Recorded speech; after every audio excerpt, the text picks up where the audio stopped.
All right, Khan, Shalom, Shalom, Israel, Shalom to the Torah, Yasharala, giving, of course, all honor, glory, and praise unto Yahawashi, Shema, Mashak, Wabalak, Yahawashi. It's all praises on the glorification unto the Most High God, Yahweh. In the names of the begotten Son, Yahawashi, it's Brother Yasharala. Brother AHBAYAH. Khan, come back, y'all, yet another video to the Spirit Pod, Yahawashi, Shema, Mashak, Wabalak, Yahawashi. All right, all praise to the Most High God, Shabbat Shalom as well. Brother to the right of me, of course, Brother AHBAYAH, good brother. All right, mighty soldier in this thing. Laborer of WFI Atlanta. Okay, and he has a YouTube channel as well as his Instagram page entitled AHBAYAH. Look that up for yourself. Go ahead, subscribe, follow, do whatever you got to do. And, go ahead and check out that edification to the Spirit, Power Yahweh Basham Yahweh Shah. All right, so Khan. So let's get into this, right? Let's go into the book of Proverbs. Right, let's go into the book of Proverbs. So this is Proverbs chapter 9 breakdown. All right, Proverbs chapter 9 breakdown to the Spirit. Going into really, what did I title this? Right, it says, which table are you eating from, Yahawashah's or Satan's? Right, because when we go into the chapter, that's what the chapter is really going into, eating at the table of the Lord. Right, that's the main theme of Proverbs chapter 9. Right, and we will go into that, right? Eating at wisdom's table, which is the table of the Lord, right? But first, let's get some precepts about why we're going into the Proverbs, right? Because remember, you have different chambers in this thing. Right, let's go to Song of Solomon real quick, right? Let's go to Song of Solomon chapter 1, right, and verse 4, right? Let's go to Song of Solomon 1 and 4, right? It says, draw me, we will run after thee. The king have brought me into his chambers. We will be glad and rejoice in thee. We will remember thy love more than wine. The upright love thee. So the king have brought me into his chambers. Who's the king? King's talking about Yahawashi, right? But his chambers is going into what? These different books, right? So you got like the chambers of wisdom, right? Which would be the books of wisdom. You have Sirach, Wisdom of Solomon. You got Proverbs, Ecclesiastes, Psalms. These are the books of wisdom. And so sometimes we have to be going into these different chambers. You can't just leave these rooms alone, right? We need to get wisdom. We need to get knowledge and understanding, right? But Kana says, what? The king have brought me into his chambers. We will be glad and rejoice in thee. We will remember thy love more than wine. The upright love thee. Right? So sometimes we have to get into the books of wisdom. All right? So Khan, got precept. There's a book of Sirach, aka Ecclesiasticus, chapter 6, verse 30. I'll start verse 34. Stand in the multitude of the elders and cleave unto him that is wise. So we have to cleave unto the people who was wise back in ancient days. Solomon was known as a wise man. Second Chronicles chapter 9 verse 22. He passed the kings in what? Wisdom and in riches.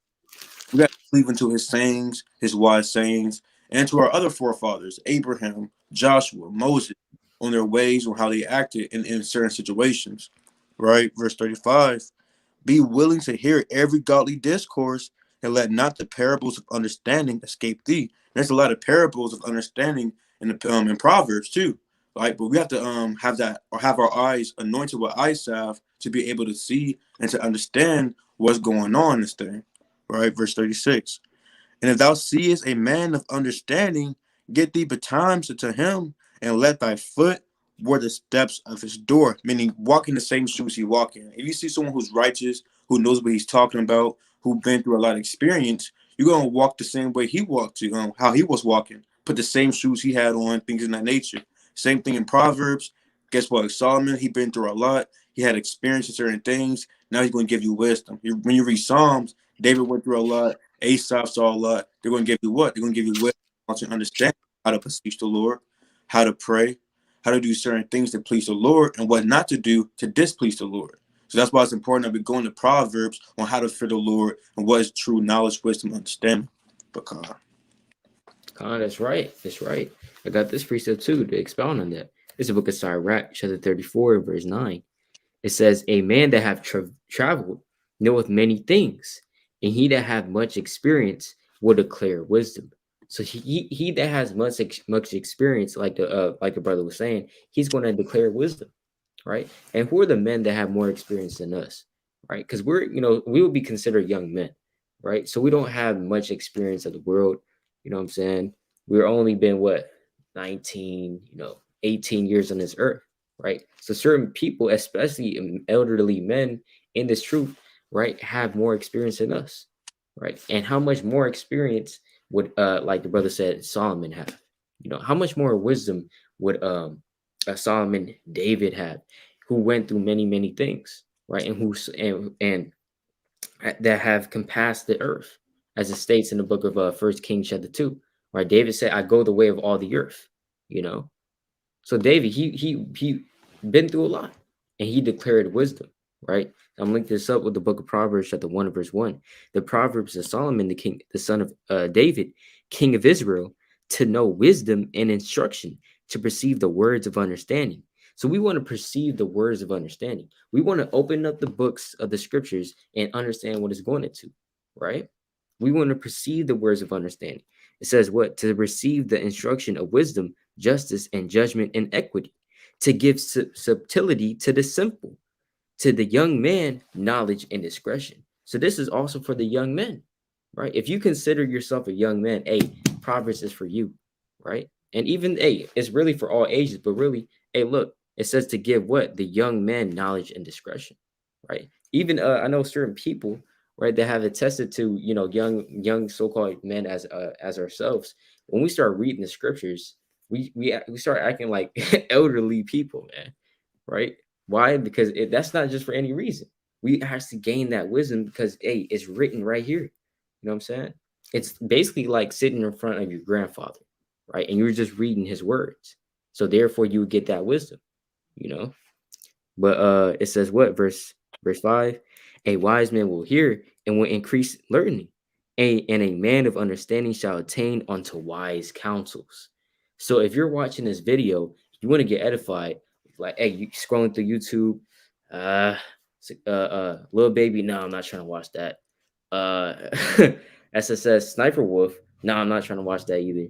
Right? The damn NBA game, no, I'm not trying to watch that. Hey, oh, Proverbs 9 chapter breakdown. All right, this looks interesting. All right, you click that, hey, pull out your Bible, take out your notes. Hey, all praises to the Most High. You trying to perceive the words of understanding. And you're a man of understanding because it says a man of understanding shall attain unto wise counsels. So, come on, all praises. And a lot of people like to look up to, Peter, onto Paul, and things in that nature. But Paul, he was quoting from Proverbs, um, Right. Hebrews chapter 12 and verse 5. And ye have forgotten the exhortation which speaketh unto you as unto children. What does it mean when Paul said the exhortation that speaketh unto you as to children? When you read Proverbs, it always says, my children, my sons, keep the commandments and things in that nature. The Solomon, he's talking to you like you're one of his sons. And he's about to quote this from Proverbs. I'm going to read it from the top again, Hebrews 12 and 5. And ye have forgotten the exhortation which speaketh unto you as unto children, my son, despise not thou the chastening of the Lord, nor faint when thou art rebuked of him. So if you have wisdom, knowledge, and understanding, you'll be reading Proverbs, and when you go through hell and tribulation, you will understand that Solomon is saying, hey, the Lord, he's dealing with you as he would deal with the son. That's wisdom, knowledge, and understanding. A fool would say, the Lord hates me, I'm nothing, things in that nature. Why would the Lord Right. do and things in that nature? But if you read the wise sayings of Solomon, he'll give you the reason why you're going through these things. The same way how you might messed up or you're going through something at school, you're too scared to tell your dad or your mom. You go to Grandpa Willie house or Grandpa house and things of that nature. And guess what? You and your grandpa start talking, I get really close. And he said, how about this, son? What you need to do is do this, that, and the third. And guess what? She'll start liking you. Watch. He'll give you that wisdom. You do that. You're wearing the new clean Jordans that your grandpa told you to do. You look good now. You got your hair right and things of that nature. And guess what? You got that female. Because the wise thing that your grandpa told you. Same thing with this. How do you please the Lord? You go to Proverbs. It tells you how to please the Lord. You do what it says. Now, guess what? You please the Most High God, man. So it's the same account you got. Con, that's right. That's right. And even on that point too, you know, people they look up, you know, like Bible was saying, people they look up to Paul, they look up to Peter, but where were they getting their knowledge from, man? Right? Where were they reading? You know what I'm saying? They weren't reading the book of Galatians, right? They weren't reading Second Corinthians. John did not have Second Corinthians, right? Hey, Peter, he did not have, He wasn't walking around with Third John. Not saying that we shouldn't read those things, but they were reading the Old Testament, and that's where they got that wisdom from. The Old Testament, as well as from exactly from Yahawashi himself, right? But it says what? I got this precept real quick, right? Slakia, Romans chapter 15 verse what? 4, right? Romans 15:4. For whatsoever things were written aforetime, those are the things that's written aforetime, right? It's not talking about John. I'm not saying that you shouldn't read John. I'm just saying, right? Whatsoever things were written aforetime is talking about what? The scriptures, right? The so-called Old Testament, Proverbs, Ecclesiastes, right? You got the writings like First Kings, Second Kings, First Chronicles, Second Chronicles. You had the prophets, Isaiah, Jeremiah, Ezekiel. Then you had the minor prophets, Zephaniah, Hosea, Haggai, Habakkuk. You had the Torah, right? The first 5 books of Moses. So those are the things that's written aforetime, right? So why were they written? It says the Slaki, for whatsoever things were written aforetime were written for our learning. It was written for our learning. That's why you should be reading Proverbs, man. It was written for your learning, right? Hey, Solomon, he didn't just sit down, write all that wisdom for nothing, just to be thrown away. That's what you Christians do, right? You just throw away the words of the Lord, right? And forsake knowledge. And all you want to read is Galatians. You don't have any idea what's going into, right? It says that we through patience and comfort of the scriptures might have hope. And these scriptures comfort you. But That's all I had. Con. Yeah, we can get into it, right? All praises. So By you trying to read? All right, let's go. Proverbs chapter 9, verse 1, Baba Kashah. This is Proverbs chapter 9 and verse 1. Wisdom hath builded her house. She hath hewn out her 7 pillars. Right. So let's go to the book of Song of Solomon 8 and 2. Right. It says, wisdom hath builded her house. So wisdom has a house. Okay. Wisdom has a house. So read that, King. Song of Solomon, you said 8 and 2? Yeah, 8 2. Song of Solomon chapter 8 and verse 2. I will lead thee and bring thee into my mother's house. Into your what? Into my mother's house. Right. So your mother's house is what? It's literally wisdom's house. Right. When it says in Proverbs 9 and 1, wisdom have built her house, it's going into the same thing, right? Because wisdom is personified or looked at as our mother, right? Let's get a precept on that, right? Hold that. Let's go to the book of Sirach, chapter 15 and verse 2, right? Wisdom is seen, or let's start at verse 1, right? Sirach 15 and 1. Wisdom is personified as our mother in the scriptures, right? On one fold, right? So let's read that, King. Sirach chapter 15 and verse 1. He that feareth the Lord will do good, and he that hath the knowledge of the law shall obtain her. And that's right. You got it. Oh, Salaki, right? Who is the her that is talking about? Right? The her is talking about wisdom, right? When you have, because it says the knowledge of the law. You know that when you have knowledge of the law, that's wisdom, right? So And as a mother. And as a what? And as a mother. Right. Shall she meet him and receive him as a wife married of a virgin. Right. And that's the other fold. So the Lord, Slaki, he personifies wisdom as like a feminine spirit, right? As a mother. On one fold, she's our mother. One fold, she's a sister. On one fold, she's a wife to you. So she's presented as all those feminine traits, right? So, but in Proverbs 9, she's personified as a mother. Okay, so and as well as Song of Solomon 8 and 2. All right, so let's go back to Song of Solomon 8 and 2. That's your mother's house, right? Wisdom's house, all right? And aka the house of the Lord. But let's go back to Song of Solomon 8 and 2. Song of Solomon chapter 8 and verse 2. I would lead thee and bring thee into my mother's house. Who will instruct me? I will cause thee to drink of spiced wine, of the juice of my pomegranate. Right. And so you want to lead your brother into your mother's house, right? Your mother's house is wisdom's house. And wisdom, just like any mother, right? Because wisdom is our mother. Just like any mother, she's going to instruct you, tell you what to do, right? Tell you what not to do, tell you what to do, right? She's going to tell you, hey, clean your room, right? She's going to tell you, clean your room, better clean that kitchen, right? And she's going to show you how to do those things. You know what I'm saying? Do this and that, and take out the trash, right? She's going to tell you what to do, right? And she's even going to tell you that wisdom, that, that lifelong lesson. She's going to tutor you, right? And she might help you with your math homework too, right? She might help you with, everything that you need. That's what wisdom does, right? Wisdom teaches us and instructs us, right? And would cause us to drink spiced wine and the juice of the pomegranate, which is going into what? Consuming the knowledge of wisdom and understanding, right? You're drinking that wine, right? And we're about to read that in Proverbs 9 as well, right? But Khan, you got a point of precept, King? Con, Luke, let me see. Beloved one, Luke chapter 10. Right? Khan. The Samaritan, right? That Samaritan, he didn't just beat down a poor man who was half dead. He brought him into that inn, man. This book of Luke chapter 10. I'm going to get to the point in verse 33. Actually, I'll start verse 33. But a certain Samaritan, as he journeyed, came where he was, and when he saw him, he had compassion on him. So this man had compassion on the man that was half dead. That's like you going to the city, you see a homeless man, he's half dead, he's barely moving, got flies flying over him. You see he's half dead. He haven't eaten, his skin's pining away, you can see his bones. Well, some people gonna point and laugh, post them on Snapchat and Instagram and things of that nature. Some people gonna be like, "Hey man, let's give him some food, man. But let's be real. Let's be real brothers to this man, right?" Verse 34, and went to him and bound up his wounds, pouring in oil and wine, and set him on his own beast, and brought him to an inn and took care of him. You see that? And what's that inn? What's that spiritual? What's it called? Spiritual knowledge of that inn? The mother's house. When you bring someone to your mother's house, guess what? The mom, she cooking.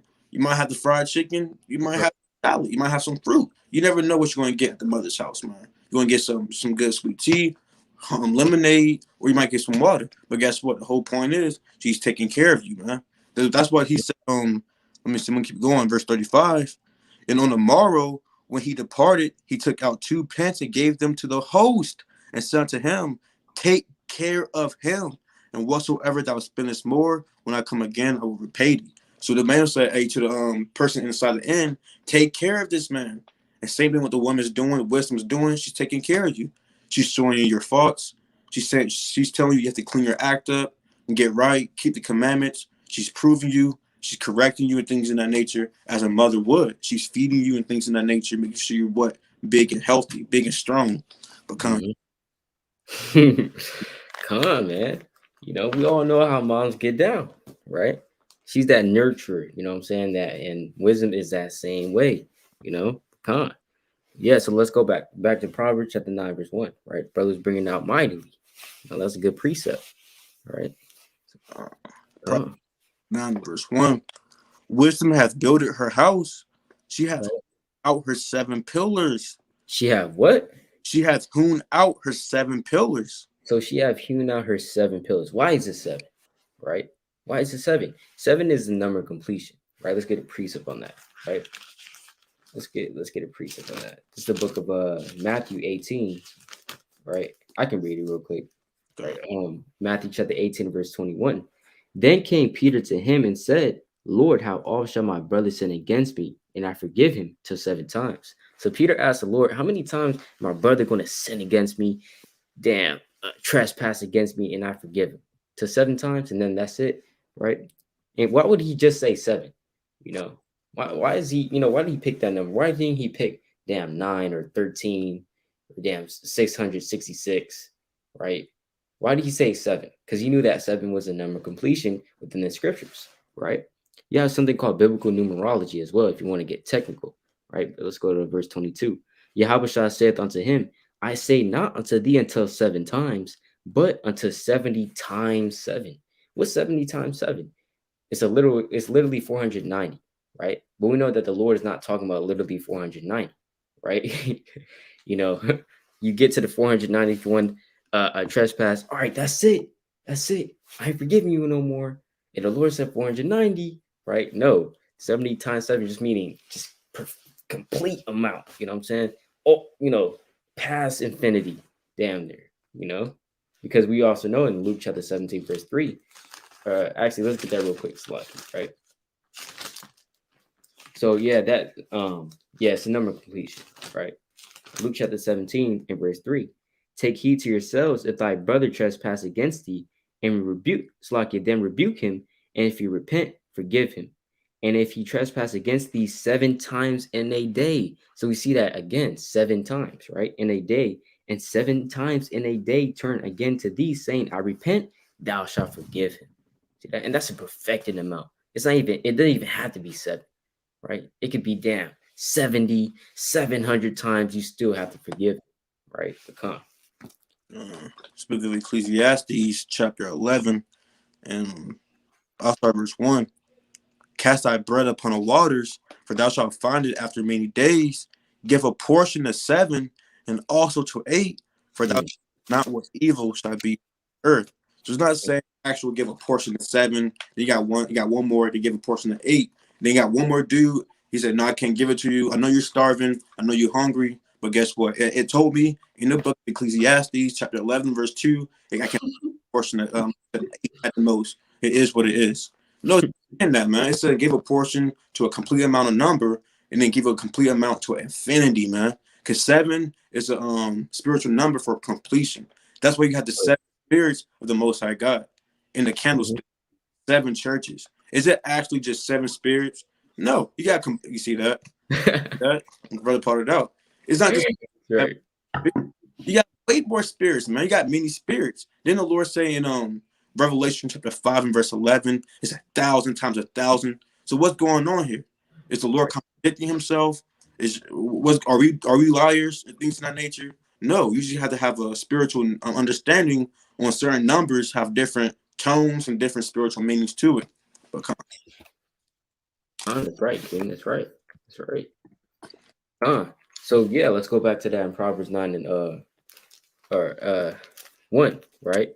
Because it says, and she have hewn out her 7 pillars. The reason why those 7 pillars, now let me share my screen, right? Let's kind of get a visual, right? Of what those 7 pillars look like, right? Might look like, just like in a physical sense. So we all see this. I know this is in Georgia, right? The damn columns. That's how you know Esau is, we know who Esau is, right? Because you have these same things, these kind of pillars, right? In Greece, right? And you have it literally in America, all throughout America. That's literally all I saw in DC. These damn pillars, these columns, right? So that's how you know Esau is, Babylon the Great is America, and that America is modern day Rome and Greece, But like these 7 pillars, right? 7 pillars. Let's say, this is the house of wisdom, right? You have the 7 pillars, right? Now these 7 pillars is holding up it's basically the foundation of the house, right?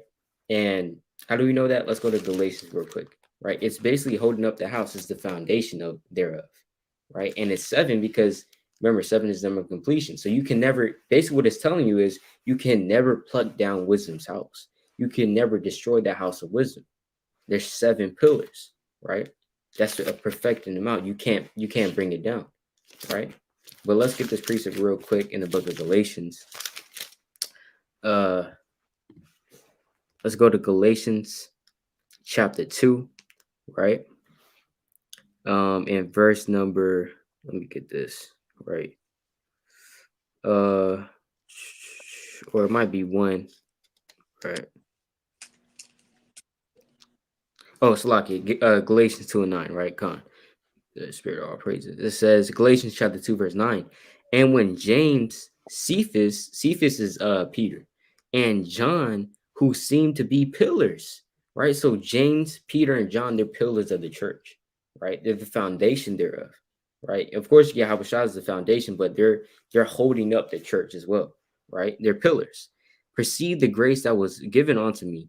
They gave to me and Barnabas the right hands of fellowship, that we should go into the heathen and they into the circumcision. So wisdom has pillars that's holding up her house, and you can't break it down. That's a good precept. This is book of Sirach, chapter 36 and verse 24. He that getteth a wife beginneth a possession, a help like unto himself, and a pillar of rest, man. So even a wife is known as a pillar of rest. That's why she's holding down the household. She's making sure the foundation of the house is what's called the core is tight. Everything's running smoothly, things in that nature. So with wisdom, she's holding up everything, making sure everything's flowing right, flowing smoothly, and things in that nature. That's what wisdom do. And on another fold, Yahawashi, he's known as what?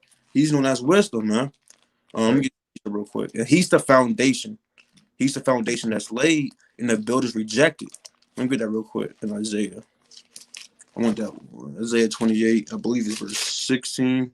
And it reads, Therefore, thus saith the Lord Yahweh, Behold, I lay in Zion for a foundation, a stone, a tried stone, a precious cornerstone, a sure foundation.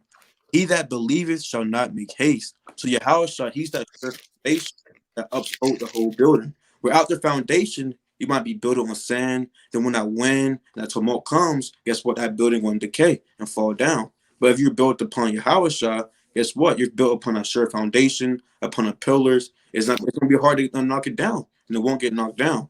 If you look at the Colosseum, it has a lot of pillars and things in that nature. It got knocked down a little, but it's still up there, man. It's still holding up the things in that nature. That's what pillars do. Pillars are there to uphold the building, and make sure it's strong and things in that nature, right? Same thing with wisdom. It makes sure it's strong, it upholds you and things in that nature through her wisdom, knowledge, and understanding. But come on. Right. Mm-hmm. Khan also got this precept too, right? Let's go to Job chapter 4, verse 19. How much less in them that dwell in houses of clay, whose foundation is in the dust, which are crushed before the moth. So on a physical level, hey man, they literally they live in houses of clay. You have certain people still living in a house that's made out of clay, man. Right? In certain places, man. If you go into the backwoods of India, there would be people, you know what I'm saying? Like the damn Elamites living in houses of clay. You'd be like, what the hell is this? Right? But hey, that's where they live, like on a physical level, right? And you can knock down that house, right? You can knock it down, bro. You know what I'm saying? You can be like, because there's nothing really holding it up. It says whose foundation is in the dust, right? Which is crushed before the moth.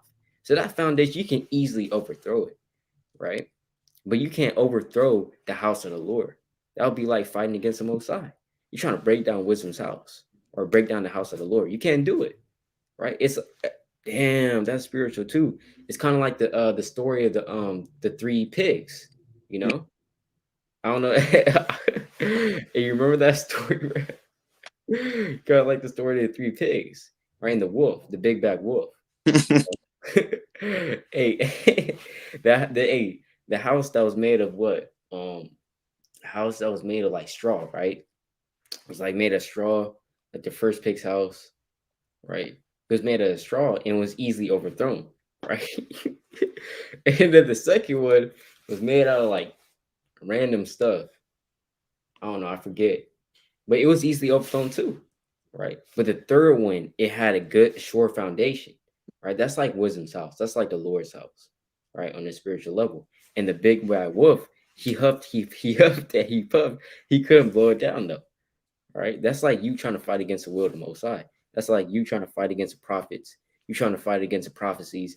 You know, you trying to fight against wisdom's house. You can't overthrow it, right? You can't break in wisdom's house, you know, and you know try to you pull like a John chapter 10, the thief coming not but to steal and to kill. Or you can't do that, right? With wisdom's house. You can't. But I do have a point though. I was watching this movie recently about this general back then in like I believe the Roman Empire on Netflix. It's a nice movie. It was a nice movie, but that's a spirit too. Because I was looking at the building. I'm like, is that dust and clay, man? Is that like just like it's you can easily overthrow it, man? Damn. Easily overthrow it. But yeah. Spiritual. Come on. Oh, praises. But yeah, we back in Proverbs 9, right? So, Lord willing, that makes sense, right? Proverbs chapter 9 and verse 2, right, Baba Show. 9 and verse 2. She hath killed her beasts. She hath mingled her wine. She hath also furnished her table. Right. So she have killed her beast, she have mingled her wine, she have also furnished her table. Hey, that's like moms, you know what I'm saying? That's moms. Right? She have, hey, but guess what? Like our moms nowadays, they don't really I would say generally in America, in Babylon the Great, right? They don't actually go out there and kill the beast nowadays. They cut the cow, right? They do all that from scratch. Like I don't really know a mom that actually does that, right? But back then, that's what they would have to do, right? They would have to kill the beast, skin it, do all this stuff, boil it, whatever, hang it up, let the blood drip according to the law, right, et cetera, right? They have to do all that. She had killed her beast. She had mingled her wine, right? She have also furnished her table, and that table is for you, for who? It's for you. You know, a mom, she doesn't really want to cook for herself. Same thing with wisdom. Wisdom is not trying to cook for herself. She's trying to cook for you, and says, "Hey, you better come and eat." You Mm-hmm. know, hey, just like our mom, right? Just like our mom, like on a physical level, she doesn't really cook for herself, right? Yeah, she will cook for herself, but she really wants you to eat it. She wants you to eat it. She wants you to try this. She wants to try that, right? Et cetera, right? So that's even on the physical level, and also on the spiritual level, the beast or the food, and the food in general, right, is going into the wisdom, knowledge, understanding, right? That's why it also states in the book of Song of Solomon 8:2, it says, talking about the spice wine, right? That's that wisdom that you're going to drink in wisdom's house, right? Lacan. I got a precept. Song of Solomon, chapter 2, and verse 4. He brought me to the banner, Slocky. He brought me to the banqueting house. And what's that Mm. banqueting house? You serve wine. You serve these wine, this good wine, and it's cheerful and things in that nature. Same thing with wisdom. She invites you to the banqueting house, and that's where you're feasting and get served wine. So it's all a spiritual thing. I'm not talking about the banquet you have, track practice after track season, after basketball season, or after football season. It's a it's a high class banquet. Not everybody's invited. Only those who are invited can come, right? And it's a hard list to get on. Wisdom, she has to try you. She has to prove you. If she's blotting you, any niggatry on you, look, you're gonna get erased off that what's it called, off the invite. No RSVP. It is what it is, man. Right? You got it. I got Con, that's right. That's right. I got this precept.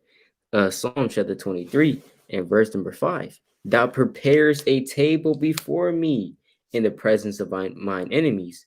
Thou anointest my head with oil, my cup runneth over. So we know that this is also talking about a foreshadowing of Yahawashi when he sat down with his enemy, who was talking about Judas Iscariot, right? You can read that in the Gospels. But on on a spiritual level, the wisdom and also the Lord prepares a table before you for you to eat, man. That's why I said she had furnished her table, right?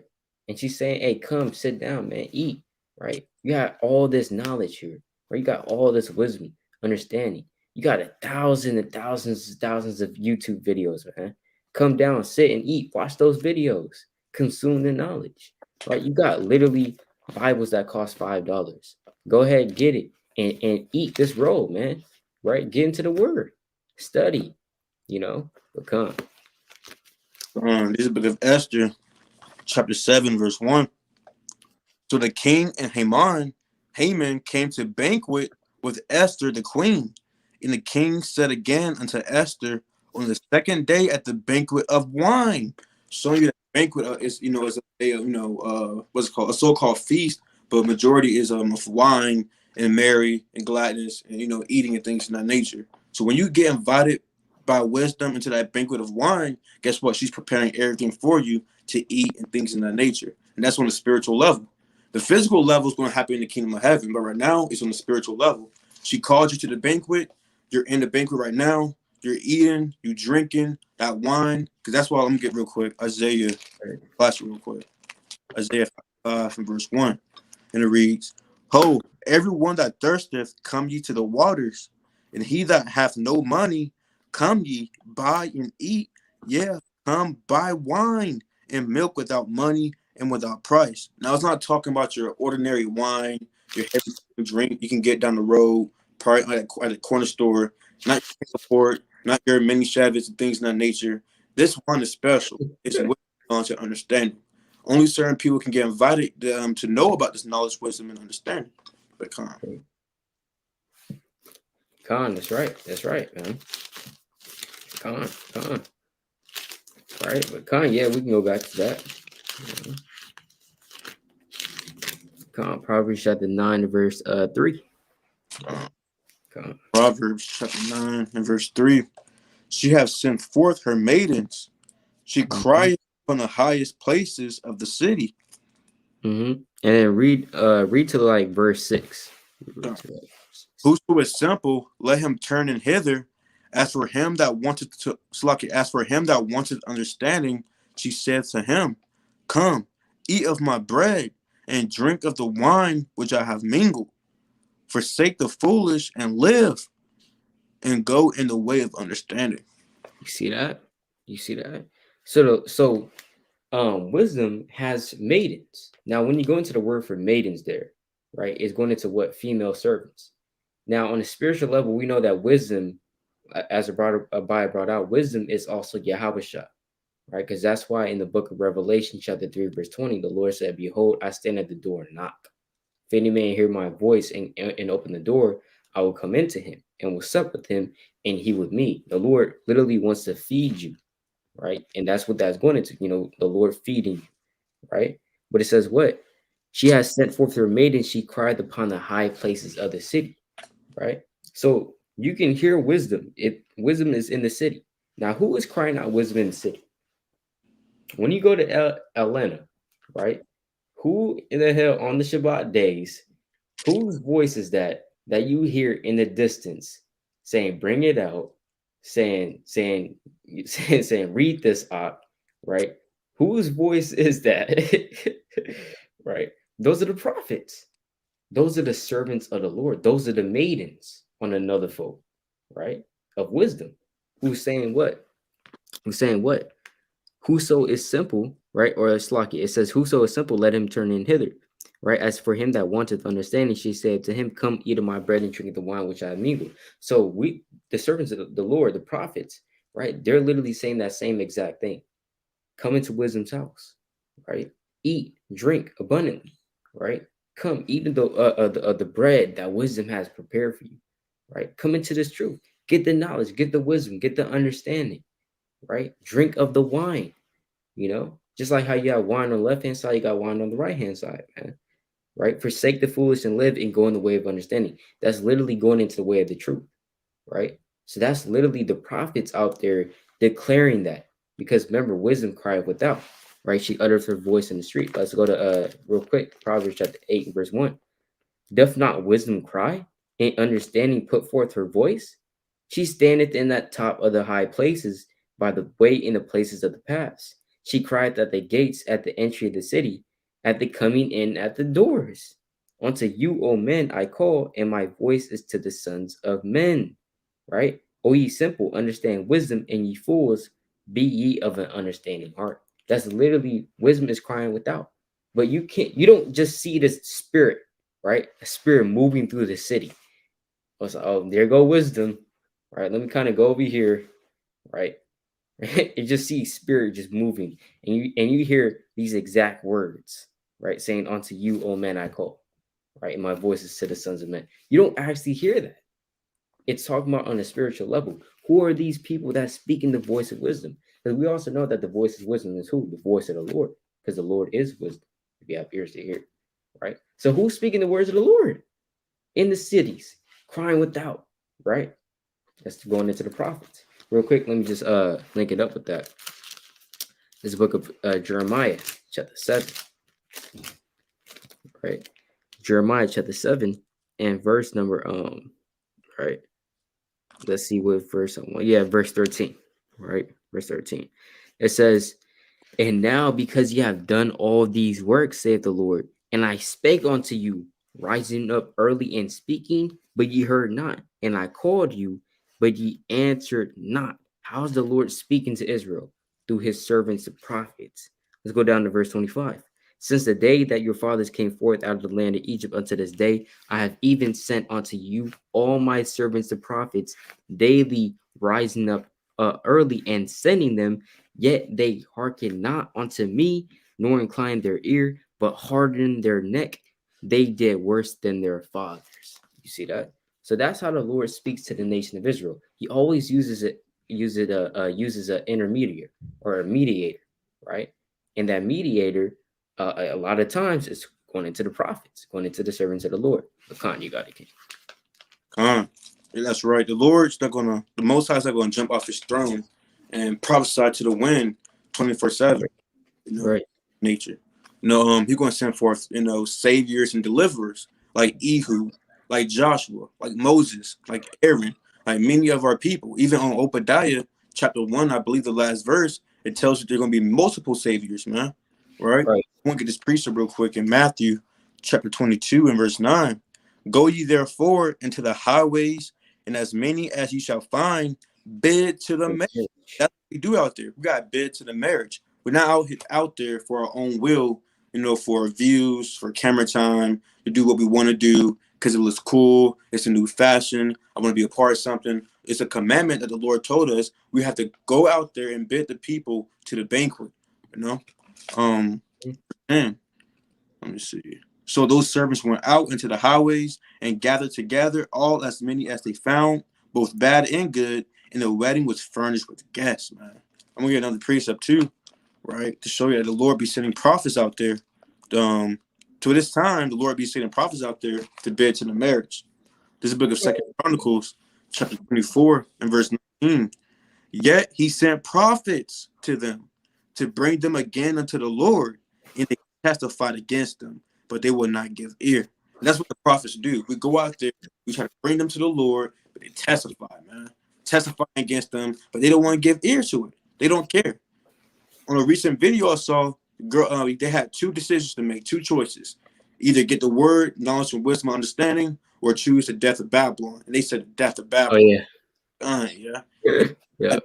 Because when that day comes, they're going that replay is going to play in their mind, and they're going to be weeping and gnashing their teeth, man. So no one out here is playing right now. I'm gonna get one more precept, Salaki. That goes back to the classic in Proverbs chapter 1, right? Proverbs chapter 1, because people think it's a game, but when all hell break loose, when that fire, shalom. Shalom. Not fire actually touch your flesh. When you hear the Lord screaming, yelling, what's it called, getting on you and through this thing, you're gonna feel some type of way. You're gonna be screaming, man. It won't be funny then. This is a bit of Proverbs 1 and verse 20. I'm gonna get straight to the point. I'll start at verse 26. I'm gonna jump probably. Verse 26. I also will laugh at your calamity. I will mock when your fear cometh. Right. So a lot of people laughing, they think it's all fun and games. They mocking the Lord and things of that nature. But the same way in the world, you might be that bully at school. You a bully. You evil as hell at school. You beating somebody up. You beating somebody up for their lunch money. You get right. And guess what? That teacher call your dad. You're like, no. No, it's too late. The dad comes, he get that belt off, and he start whooping you. And guess what? Are you laughing now? No, you're not laughing no more, man. You crying, is weeping, weeping and gnashing of teeth in front of everybody. And now it's not so funny no more. Same thing in this what's called instance. The Lord, when he comes back, you was laughing, you was thinking it's a joke. The Lord comes back, he's gonna destroy you. It's not gonna be funny no more. I want to jump down to verse verse 29, and it reads, and they hated knowledge and did not choose to fear the Lord. They would none of my counsel. They despised all my reproof. That's what a lot of people are doing. Khan, that's fire. That's fire, King. Khan. That's right, man. You don't want to be caught up in that, right? That was madness too. Yeah. Choose Babylon. Are you choosing the Lord? She said, death in Babylon, man. That's crazy. That's crazy. But Khan, 2 Ezra chapter 2 and verse 1. Thus saith the Lord, I brought this people out of bondage, and I gave them my commandments by my servants and prophets, whom they would not hear, but despise my counsels. See that? So that the Lord, he's giving out his commandments by the servants, his prophets, man. Right? And he's always been doing that. Even during the time of Genesis. Yes, you have prophets during the time of Genesis. They're even giving out the commandments of the Lord. Right? So, And we know that in Proverbs chapter 9, when wisdom is saying, basically the message is what? Come eat of my bread and drink of the wine which I have mingled, forsake the foolish and live and go in the way of understanding. That's a commandment from the Lord, right? Come eat of this Bible, eat this wisdom, right? Let's go to the book of Jeremiah real quick, actually, right? Eat this wisdom, eat this knowledge, and come into this truth and start serving me, you know? Let's go to Jeremiah chapter 15 and verse number 16, right? It says, "Thy words were found, and I did eat them." So did Jeremiah, he found the Torah, right? He found Deuteronomy, he flipped to the book of Deuteronomy, right? And he kind of was he started crying. He's like, man, I don't know. I don't want to eat it no more. And the Lord's like, eat it. You gotta eat it. And he's like, and he move on to the book of Leviticus, but it's kind of thick. He's like, oh man, I don't know.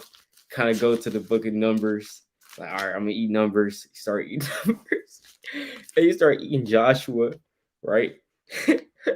Hey, that's not how it went, bro. Right? This not literal, right? Jeremiah, he's talking about what, right?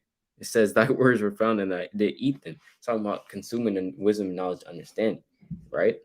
Consuming it in your spirit, in your mind, right? Comprehended it. And thy word was unto me the joy and rejoicing in my heart. For I am called by thy name, O Lord of hosts. And when you hear the words of the Lord, you start, bobbing your head. It's like, that's good precept. That's how you know you're eating it. That's how you know that the word is a rejoicing unto your heart, right? You start reading the scriptures, you start getting into it, like, okay, that's fire right there. Like, you be like, shh. You would just be reading, right, in public, and then let's say you're like reading on a train or whatever, or a bus, you'd be reading, shh, it's not nowhere. Or you'd be reading, bro. You'd be like, mm, mm.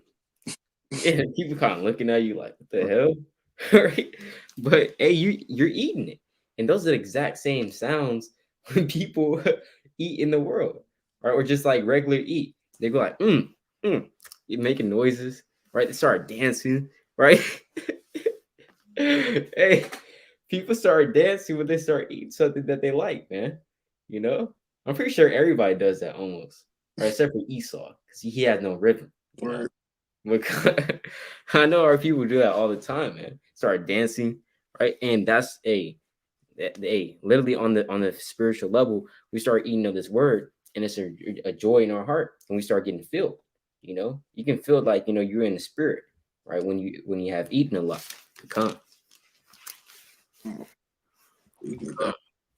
all praises. But yeah, like the brother said, like a full course meal. You got the honey, the bread, the wine, the meat, the milk. You have all that. Right? You have all that, man. It says, I'd be calling on the name of the Lord, reading Sirach, Judith Khan, right? It's like, right? I was standing up, going in on Esau through the spirit while reading Obadiah. Khan, Khan. See that? All praises, all praises. Khan. But yeah, we can go back to that in Proverbs 9, I believe. Proverbs chapter 9 and verse 6 again. Forsake the foolish and live, and go in the way of understanding. Right, and so like I had precept actually, just two precepts on the milk, right? Let's go to Song of Solomon, or actually three precepts, right? Let's go to Song of Solomon 8 and 1 real quick. I just want to go to this precept. Song of Solomon 8 and 1, it says, oh, that thou were as my brother, that sucked the breast of my mother. Now, hey, if you have no understanding, you start reading that, bro. You might put down the book. You might be like, all right, what's going on here? What's going on here, brothers? Don't call up Abaya's mother and be like, hey, I just read Song of Solomon 8:1. Hey, I don't know how to explain this, but let me just read it for you. No, don't do that, bro. Don't do that. It's not literal. Just remember, your mother is who, right? Wisdom. And you want to drink of her breast, because guess what? When you come into this truth, you don't come into the truth as a 40-year-old. Right. God, you don't start off as a 40-year-old. You don't start off as a damn 50-year-old. You start off as a baby. And what do babies do when they come out the womb? Right? Before they even drink water, bro, they drink their mother's milk, right? Literally, before they even drink water, right? Before they taste the fruit of the grape, before they taste of anything else, they taste that milk. They want that milk, right? To get what? Built up, right? It says what? That sucked the breast of my mother. So you want your brother to come into this truth, basically. You want your brother to experience the same things that you experienced when you came to the truth. You want your brother to drink of this wisdom and knowledge and understanding, right? To drink of the wine that he may grow thereby.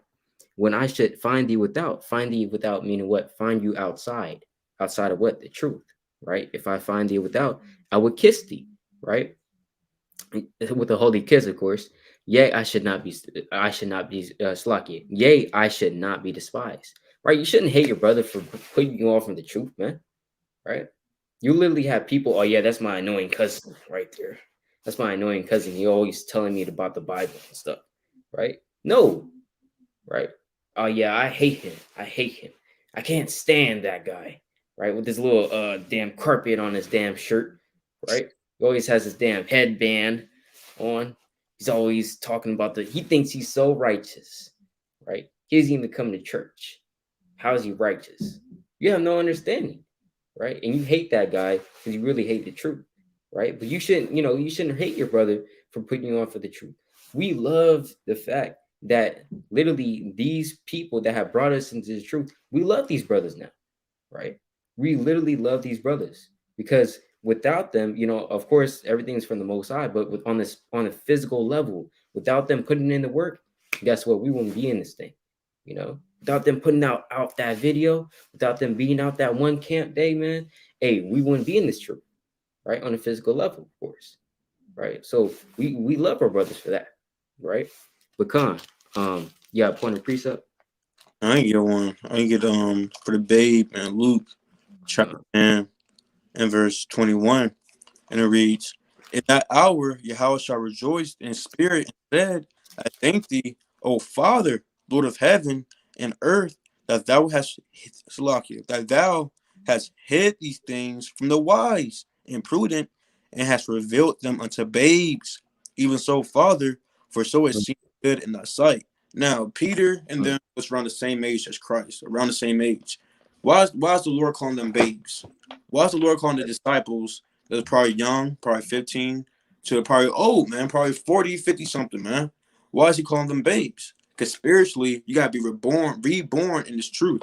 That's why, let me get this precept too. You gotta be reborn in this truth. Because when you're reborn, you come out as a babe. A babe can't eat steak. Right right. when the baby is born, it can't drink some yan. Right? It might die. Yeah. You gotta give it milk. Right? That's what wisdom do. When you're reborn and things like that, you give milk to what's called to nourish you and take care of you. But this book of Isaiah, chapter 28 and verse 9, whom shall he teach knowledge, and whom shall he make to understand doctrine? Them that are weaned from the milk and drawn from the breast. Is that literal? You what, 20 years old? The only way you can get knowledge is go back to the mother and suck the breast to get milk. That's not. You have to, what's it called? Because wisdom is the mother. Again, you have to go to wisdom and get that milk. So it all Right. ties. About it. That's right, man. That's right. I got the classic real quick, right? This is First Peter chapter 2, verse 2.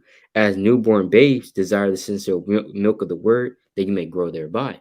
So we desire that sincere milk of the word, right? So that we can grow thereby. You also want your brother, you want your brother to drink of that same milk, you know. We want our brothers, our family members, our brothers, our sisters to come into this truth because it's beautiful. We see that as beautiful. You know what I'm saying? We want to be grown because we see them in the world, damn dry ass bones, damn the Walking Dead. They're like this, and like oh, like that, right? Damn sleep. You know what I'm saying? We see them in the world, they're miserable. We want to come to the joy of the Lord, But God, also have this other one too. You mind reading it for me? All right. All right, come. right? The water, right? Let's go to Isaiah chapter 66, verse 11. We're going into a precept that we don't really read a lot actually. So I kind of want to bring this out. Isaiah chapter 66 and verse 11. That Mm-hmm. may suck and be satisfied with the breast of her consolations, Mm-hmm. that ye may milk out and be delighted with the abundance of her glory. Right. So the her is going into in its initial context is going into Jerusalem. Right. When you read verse 10, it says, "Rejoice ye with Jerusalem and be glad with her, all ye that love her. Rejoice with her. Rejoice for joy with her, all ye that mourn for her." Right. That ye may suck and be satisfied with the breast of her consolations. Now, the breast of her consolations is going into what? Similar to how when you go to Jeremiah chapter 16 verse 7, it'll tell you what. Let's go to Jeremiah 16 and 7, right? The breast of her consolations. Right, let's go to Jeremiah 16 verse 7. It says, "Neither shall men tear themselves for them in mourning, to comfort them for the dead. Neither shall men give them the cup of consolation to drink for their father or for their mother." Meaning what? In the times of affliction, in times of all hell breaking loose, in times of Jacob's trouble, in its initial context, when Babylonians come and besiege the land, there won't be any time, right, for you to be basically mourning for your father and your mother, right, or mourning for any of your loved ones, right, when the killing starts to happen, and you won't have that cup of consolation, right? The cup of consolation, meaning what? Basically, an alcoholic beverage, right? Either wine or strong drink, as we state in the book of Proverbs, chapter 31, right, verse 6. It says, "Give strong drink to those that are ready to perish, and wine to those that be of heavy hearts, that they may drink and remember their sorrow no more," right? So literally that cup of consolation will be like an alcoholic beverage you would drink to ease your pain that you might have inside, right, of you. So when we go to back to Isaiah chapter 66 and verse 11, it says that you may suck and be satisfied with the breast of her consolations. We want to drink of that wine. We want to drink of that wine. We want to drink of that wisdom and knowledge and understanding. And remember, that wisdom is also to comfort you. Remember, a baby start throwing a tantrum, right? Start right out of nowhere. It's damn 2 a.m. It's damn 2 a.m. in the morning, bro. 2 a.m. in the morning. You having a peaceful sleep. Remember, you went to work, right? You went to work. You came back home. You had to go into the scriptures. Then as soon as you started getting into the scriptures, the baby started crying. So you had to tend to your baby. But of course you have your wife, but it's just all around work. It's work, right? And then you have a good ass sleep. 2 a.m. Your baby started throwing a tantrum. He started yelling at the top of his lungs, man. What's going to calm that baby down? Normally, it's going to be the breast of his mother, the breast of his mother, the breast and the milk. Start giving the milk to the baby. Start start drinking it, and that's consoling him, right? What does it mean to console? It means to comfort, right? So that's comforting him, right? So that's what is going into the breast of her consolations, because we're being afflicted right now, but Lord willing, that when we get to the kingdom of heaven, we may drink of that milk, right? Of the breast of her consolations, right? So let's keep going in that, right? Isaiah 66 verse 11. What's like? It says that it's like, I want to touch on this, that you may milk out, meaning drink abundantly, and be delighted with the abundance of her glory, right? So let's keep going to let's go to verse 12. Verse 12, Isaiah 66 and verse 12. Mm-hmm. For thus saith the Lord, behold, I will extend peace to her like a river, and Right. the glory of the Gentiles like a flowing stream. Start right there. The glory of the Gentiles not going into it. The glory of the Gentiles going into the wealth of the nations, right? So what the Lord is saying, He's going to extend peace to her like a river, meaning we're going to have peace in Jerusalem, like flowing like a river. We see this kind of phraseology as well as in the book of Joel, the 3rd chapter, right? Flowing like a river, right? And it says, "In the glory of the Gentiles like a flowing stream," meaning literally the glory. Remember, the glory of the Gentiles, as you also read in the book of Revelation, the 21st chapter, right? The glory of the Gentiles not going into. A Christian might think that, see, it says the glory of the Gentiles, meaning they could be saved, right? No, it's going into the wealth, of the nations, which also means that what? In the end times, we know Isaiah 66, literally the majority of Isaiah 66 is going into what? The end times, right? The end times is going into it's eschatological precepts. We all understand that, right? Now, how do you know that? Verses 15 on down. Like, it's not that hard to understand the spirit. But we know that the glory of the Gentiles like a flowing stream. That shows you that what? In the end times, who will have dominion? Who will have the rule? Right? Who will be ruling in the end? Right? Towards the latter days. Who will have that glory? Who will have the riches? Right? The Gentiles, the heathen, showing you that what Israel will be at a lower state, and the Lord will have to bring them back up to a higher state by making all the glory of the Gentiles being given to the Israelites, showing you that the Israelites are in an oppressive state right now in the latter days. So who's in an oppressive state? You just put two and two together, right? But come on. It says that ye shall suck, ye shall be, or Shalak. Keep going, King. Shalak. Okay. Read it. Yeah, keep going. Like a flowing stream, then you shall suck. You shall be born on her sides and be dandled upon her knees. Right. So that's the Lord comforting us. Right. You see that? That's the Lord comforting. You're going to suck. You shall be born upon her sides. Right. Meaning nursed at her sides. That's what it means. Born upon her sides and be dandled behind her knees. What does it mean to dandle? Right. Dandle means like how you do that to a baby. Right. That's dandle. Right. To dandle. That's the Lord comforting us. Right. Pecan. It's going to say it in verse 13. And we will read verse 13. Verse 13. Mm-hmm. One whom his mother comforteth, right? So will I comfort you, right? And you shall be comforted in Jerusalem. So as a mother comforted her son or her children, her daughter, whether the case may be, right? So will the Lord comfort us. So just like when we go back to Proverbs chapter 9, when we go into the wisdom's house, she's feeding us, right? She's nurturing us. She's instructing us, telling us the way that we should go, right? Telling us from good and evil, right? We're learning in there, right? And we're being nourished and being comforted, right? Because remember, in the world, if you're not in wisdom's house, you're gonna be alone in the streets amongst the damn drug dealers, the wolves, right? Damn gangbangers, right? Et cetera, et cetera. You're gonna be outside in the elements. You want to be inside the Lord's house where there's protection and consolation. I just want to bring that out because that's something that we don't really go into, Isaiah 66 chapter. So Proverbs. Yeah, back to Proverbs 9 and 7. 7. Proverbs chapter 9 verse 7. He that reproveth a scorner getteth to himself shame, mm-hmm. and he that rebuketh a wicked man getteth himself a blot. You see that? So if you reprove a scorner, you get to yourself shame. What does that mean? Right? What does that mean? Why would I get to myself shame? It's because if you remember, we have to be mindful of also who we rebuke and correct. Because if we try to correct a fool, it's not going to amount to anything sometimes, right? Of course, we want to correct a fool and then he will become a wise man, right? That's sometimes. But other times we try to correct a fool, they're not going to receive the correction. They're going to start getting on you, right? They're going to say, and that's why your shoes dirty, right? You're trying to get on the brother, you're trying to get him to stop smoking weed.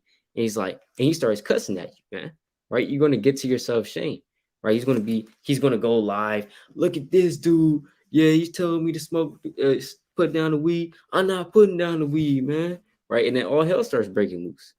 Right. But it says what? And he that rebuketh the wise man, or it's like a wicked man, getteth to himself a blot. Right. So the same thing. Sometimes we have to be mindful of who we rebuke, of who we correct, because a wicked man, he's not going to receive correction at all, because he's going to be proud, right? In order for you to receive correction, you have to have a certain level of humility, right? In order for you to receive correction, you're gonna be all right. I was wrong on that. Salakia. That's humility right there. But if you're a wicked man, you're gonna be proud. You're gonna be like, what? What you say to me? Right? You're gonna be like, hey, you're gonna tell the brother, hey, brother, stop smoking weed. You gotta put down the weed. You gotta put down the blunt. Right? Hey, that wicked man, he's gonna be like, what? I'm putting down shh. He start cussing at you, right? Or he might just, I don't know, do some folly and madness, right? He might put damn two blunts in his mouth, right? I ain't doing hey, and then out of if it gets to that level, it's out of your control. You know what I'm saying? But you got a precept up. And Second Timothy, real quick. Yeah, not everybody is up for what's called reproof and things in that nature. A lot of wicked, um, Right, and a lot of wicked females that's outside the nation of Israel, and that's in the truth. When I say outside, I mean in the world, and that's in the truth as well. Not everyone can take correction, man. But I won't get this. right, You over here trying to reprove someone, rebuke someone. Next thing you know, y'all throwing hands after camp, man. Right? This is the book of Second Timothy, chapter 2, and verse 23. But foolish and unlearned questions avoid, knowing that they do during the strife. So you gotta avoid foolish and unlearned questions. It's not gonna do anything but start strife. Someone asks you, why should I put down a blunt, huh? You start bringing out precepts and things of that nature. If you don't do it, you're gonna get put to death. Who, you gonna put me to death? I want you to do it right now. Put me to death. And guess what? I'll start breaking. The next thing you know, you see a swing come at you and knock you out while you teaching, man. First you was hand and someone threw hands at you, man. Where my apocrypha? There we go. Let me get this precept real quick. That's all right. Chapter 22. And there's ways to handle certain things. You got to be, what's it called? You got to be wise on how you handle certain things. Chapter right. 22 and verse 13. And it reads, talk not much with a fool, and go not to him that have no understanding, but word of him, lest thou have trouble, and thou shalt never be defiled with his fooleries. Mm, Depart from him, and thou shalt find rest, and never be disquieted with madness. So if you depart from foolish people, people who don't want to take reproof, people who's prideful, hey, the Lord said you will have quietness, you will have rest. When you resting, it feels good. You sleeping, you wake up, you stretch and things in that nature. It feels good. But when you don't have rest, it's bugging. You got people calling you while you sleep. The alarm keep going off. It's time to do this. It's time to do that. You get irritated. All hell break loose. You're not in the mood. Same thing with trying to reprove someone who's wicked as hell, who don't want to take reproof. Guess what? That's equivalent to you getting a block. Because now you just cause all hell to break loose even more. Because you're trying to get with someone that you know that won't take reproof, man. But you gotta be wise in this thing. That's right. That's right. Like brother say, you gotta be wise in this thing, man. Use that wisdom. Because remember, wisdom is not only like in Daniel 11 chapter, right?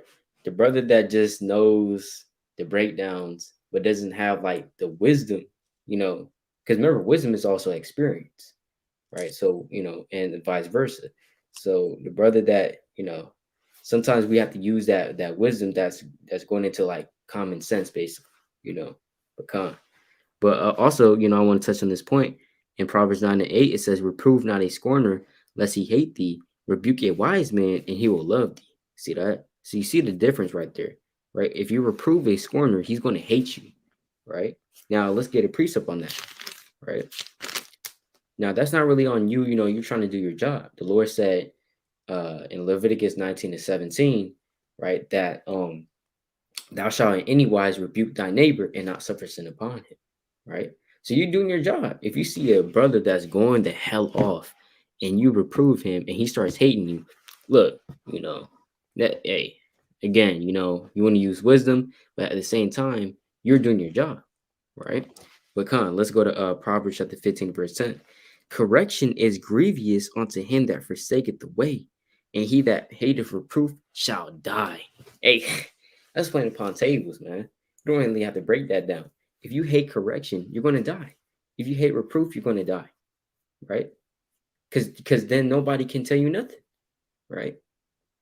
But you are your own God, right? Essentially, and people say that. They dead ass tell me that, man. I say, hey, you believe in the Bible? Hey, I'm my own God, right? That's madness, right? That's madness. They said that their own God. It's about them. I'm just an individual, right? So people like that, they're gonna be destroyed, man. Plain as that, right? Correction is grievous unto him that forsaketh the way, right? You hate correction, man, right? You hate reproof, you hate the law, you hate instruction. You just want to be your own man. People that want to just be their own man is not going to make it, right? Unless they repent, man, right?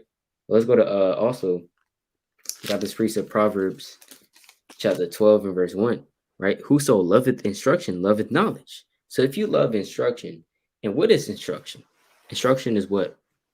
We all know what instruction is, but on another fold, instruction is what? The law, because Ra, which means the law, literally also means instruction, right? So if you love, what it is also saying is, if you love the law, if you love instruction, you love knowledge, because guess what? By you keeping the law, you get knowledge, right? And also within the law, within this Bible is knowledge. So when you love the law, you love knowledge. It's it's like math, right? But this is what. But he that hateth reproof is brutish. Meaning you're foolish, man. If you hate reproof, you're foolish. Simple as that, right? You have a lot of like the brother said, Eves. They just hate correction, man. You can't tell them nothing, right? Can't tell them nothing.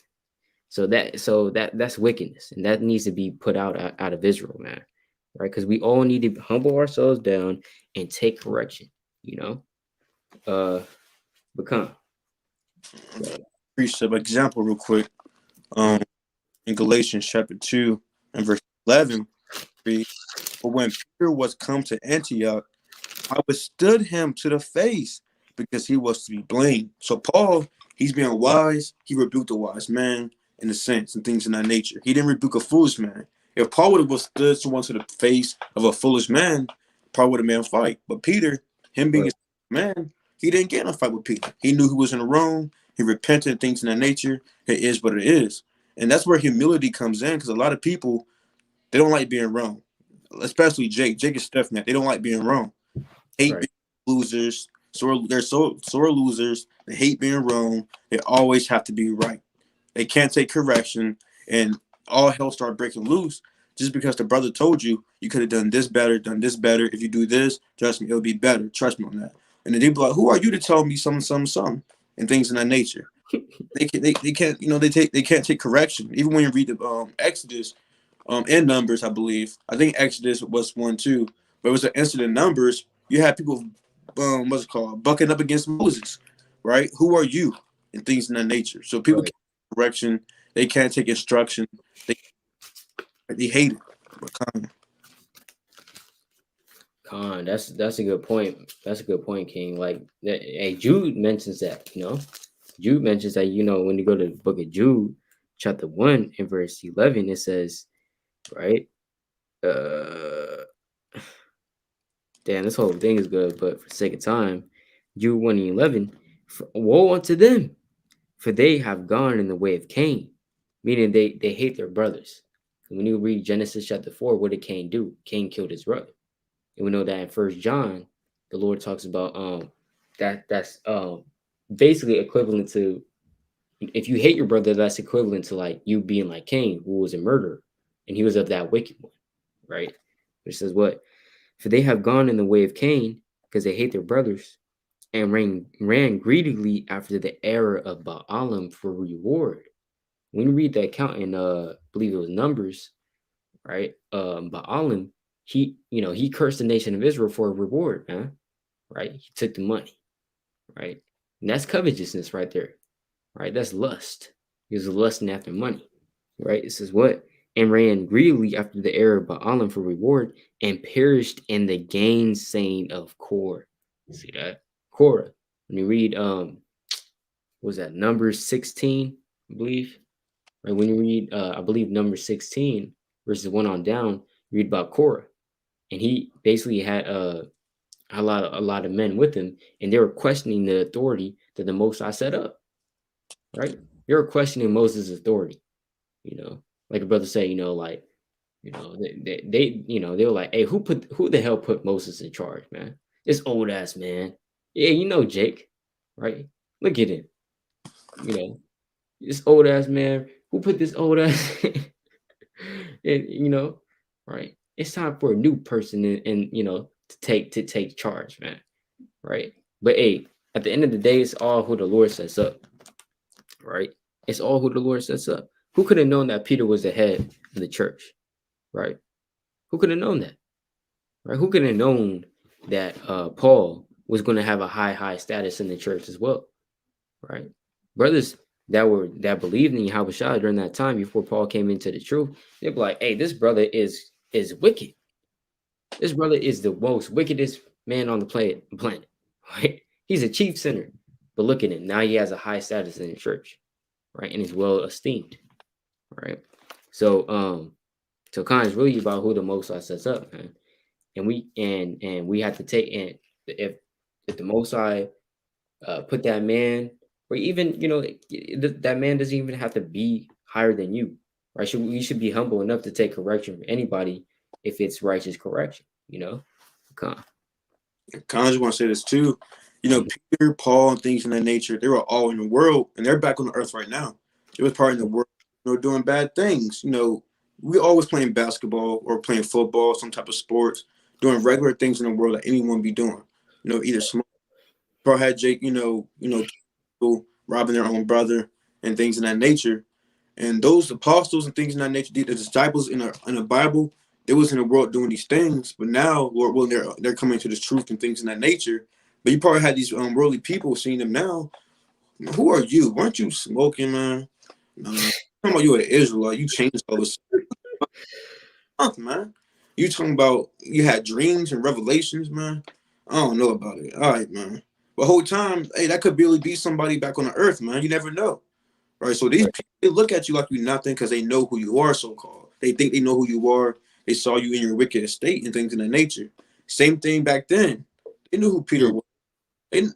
Peter was teaching in his own town, going through his own town, teaching in his own town. They knew who Paul was. He was a Pharisee. They knew these people back in the world. The same way happened for you back in the world. They used to ball up with you, play football with you, probably got in a fight with you and things of that nature. They know you used to be wicked. Same thing with them. He said, Peter, you wicked, man. I don't want to listen to you. Talking about you the head of the church. Then you deny the Lord and things bringing up these things. So yeah, you got to watch out for people like that too. But that's all. That's right. That's right, King. That's right. I have one more precept on that. Let's go to Psalms 141 and verse 5. It says, "Let the righteous smite me, it shall be a kindness." Right? "And let him reprove me, it shall be an excellent oil, which shall not break my head, for yet my prayer shall be in their calamities." Right? So this righteous man, or this is David, right? David is saying that what? Let the righteous smite him, it will be kindness, and let him reprove him, it shall be an excellent oil. So David, he wanted to get reproved by the righteous man, he wanted the righteous to smite him, Khan, right? He wanted to get corrected. Okay, go ahead. Khan, you got it. I didn't know you was. Go ahead. Yeah, Khan. Well, all I was saying is, he wanted to get corrected because he also knew that he would make mistakes. He's not a perfect man, David, he wasn't perfect in the flesh, although the Lord imputed him perfectness in his spirit, right? But he wasn't perfect in the flesh, and he knew that he would go off. So he said, "Hey, let the righteous smite me, man. It will be a kindness. I'll be happy, right? If you rebuked David, of course, in righteousness, you'd be like, hey, hey, thank you. You be thanking you, man. You be happy, right? That's a righteous man. That's a humble man, And David, he was king, right? David was not just some ordinary man walking upon the face of the earth, right? He wasn't just a low-level servant, right? Although he was a king, he still said, "Let the righteous smite me, shall be kindness," man. Right, Khan. I just want to get this real quick. In Job chapter 5 and verse 17, behold, happy is the man whom God correcteth. Therefore, despise not thou the chastisement of the Almighty. So the Lord said, hey, happy is the man if you get corrected by the Most High God. Because the Lord said in Hebrews 12, you're a bastard if you don't. That means father, man, right? You're your mother's son. He's not your father. But if your Lord correct you, he gets on you, you're going through affliction and things in that nature. You know when you're wrong, the Lord's dealing with you. It's a blessing because the Lord's not doing that to a lot of people. Hence, you got people. Remember how this says in Psalm 37. Right, let's get this real quick. Psalm 37. Though these wicked people, they prosper in their doings. They live good. So their mind is not right. Actually, no, there's two precepts I want to get, but for sake of time, You got it. You got it. this real quick. So their mind is not right. They think the Lord loves them. God is ever merciful. He loves me. I'm a sinner and things of that nature. Because they're not going through nothing really. They still get their money. They get all the so-called female. The women get all the men. Get into the clubs for free. They get drinks on deck. I'm a sinner. The Lord loved me, and they prosper in their ways, man. Right? But I won't get this. Dang it, Salaki. I just missed the. This book of Psalms, chapter 37, and verse 1. Fret not thyself because of evildoers, neither be thou envious against the workers of iniquity, for they shall soon be cut down like the grass and wither as the green herb. So it says soon. When grass grows, it grows. Grass grow. It takes about 2 weeks for the grass to grow back. Even 1 week, depending on some lawns. It takes about 1 week for a grass to grow. Then it's growing back kind of fast. They're kind of prospering. It looks green. But guess what? Every other week, cut that grass, it gets chopped down. Same thing with these wicked people in the world. Though they prosper, the Lord is long suffering. That's the only other preach I want to get. And I think it's 2 Peter, I believe, if I'm not mistaken. I may be wrong, but I want to get that in 2 Peter real quick. Chapter 3. Yeah, chapter 3. This book of 2 Peter, chapter 3. Salaki, bear with me. This is bad. 2 chapter 3 and verse 9. The Lord is not slack concerning his promise, as some men count slackness. So some people count the Lord's slackness because he didn't judge them yet. He didn't make his second coming yet. So they think they're in good case. They think the Lord loves them. They think the Lord. They think the Lord is ever merciful because they're not getting judged by the Lord or going through anything. But the people in the truth who sincerely serve the Lord, they're getting judged almost every day because the Lord deal with them as sons and as daughters, right? And it reads, if you're righteous, of course, if you're being righteous, but it reads, but long suffering to us word, not willing that any should perish, but that all should come to repentance. So if you if you're not going through anything, you say the Lord's ever merciful. The Lord's not dealing with you, right? But the thing is, he's long suffering, waiting for you to repent. But right when he stopped, right when all hell break loose, it's gonna be too late. But my whole point is, the Lord is long suffering to destroy the people that's in the world who don't want to repent. They think they're good in a good case, but they're not. But the people in the truth, they go through hell and affliction every day because the Lord deals with them as sons and as daughters, always getting on them. Khan, that's right. That's right. Khan. All praises. Khan, yeah, but we back in Proverbs 9. Proverbs chapter 9 and verse 8. Reprove not a scorner, lest he hate thee. Rebuke a wise man, and he will love thee. Mm-hmm. Give instruction to a wise man, and he will yet be slocky, and he will be yet wiser. Teach him just man, and he will increase in learning. That's right. So if you teach a wise man, he's going to increase in learning. So if you let me get a precept on that real quick. It's Iraq 21:15, right? Iraq 21:15. And it reads, if a skillful man hear a wise word, he will commend it and add on to it. See that? So if a skillful man, which is a wise man, if he hears a wise word, he's going to be like, hey, okay, I can see what you're saying, right? Hey, that's a good precept. That's a good point, And we do that all the time to the Spirit. When it says, he will commend it, right? And add on to it. So he will even add on to that, right? And connect it. And therefore, in that process, he's also learning that information and gaining more knowledge, right? But as soon as of one of no understanding heareth it, it displeaseth him, and he casteth it behind his back. That's the fool, right? He hears a wise word, and he's gonna be like, "What the hell am I doing with this?" And he casts it behind his back, right? Makan.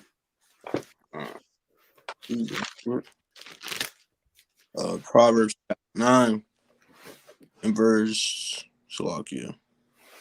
10. The fear of the Lord is the beginning of wisdom, and the knowledge of the holy is understanding. Right. So the fear of the Lord is beginning wisdom, The knowledge of the holy is understanding, right? That's kind of playing upon tables. Let me get a precept on that real quick. It's a book of Songs of Solomon, or Salakia. Psalms chapter 110, verse Salakia 111, verse 10. Right? It reads, "The fear of the Lord is the beginning of wisdom. A good understanding have all they that do his commandments, his praise endure forever." So you have a good understanding when you keep the commandments. And also it says the fear of the Lord is the beginning of wisdom, right? So once you come to fear the Lord, that's when you begin to have that wisdom, right?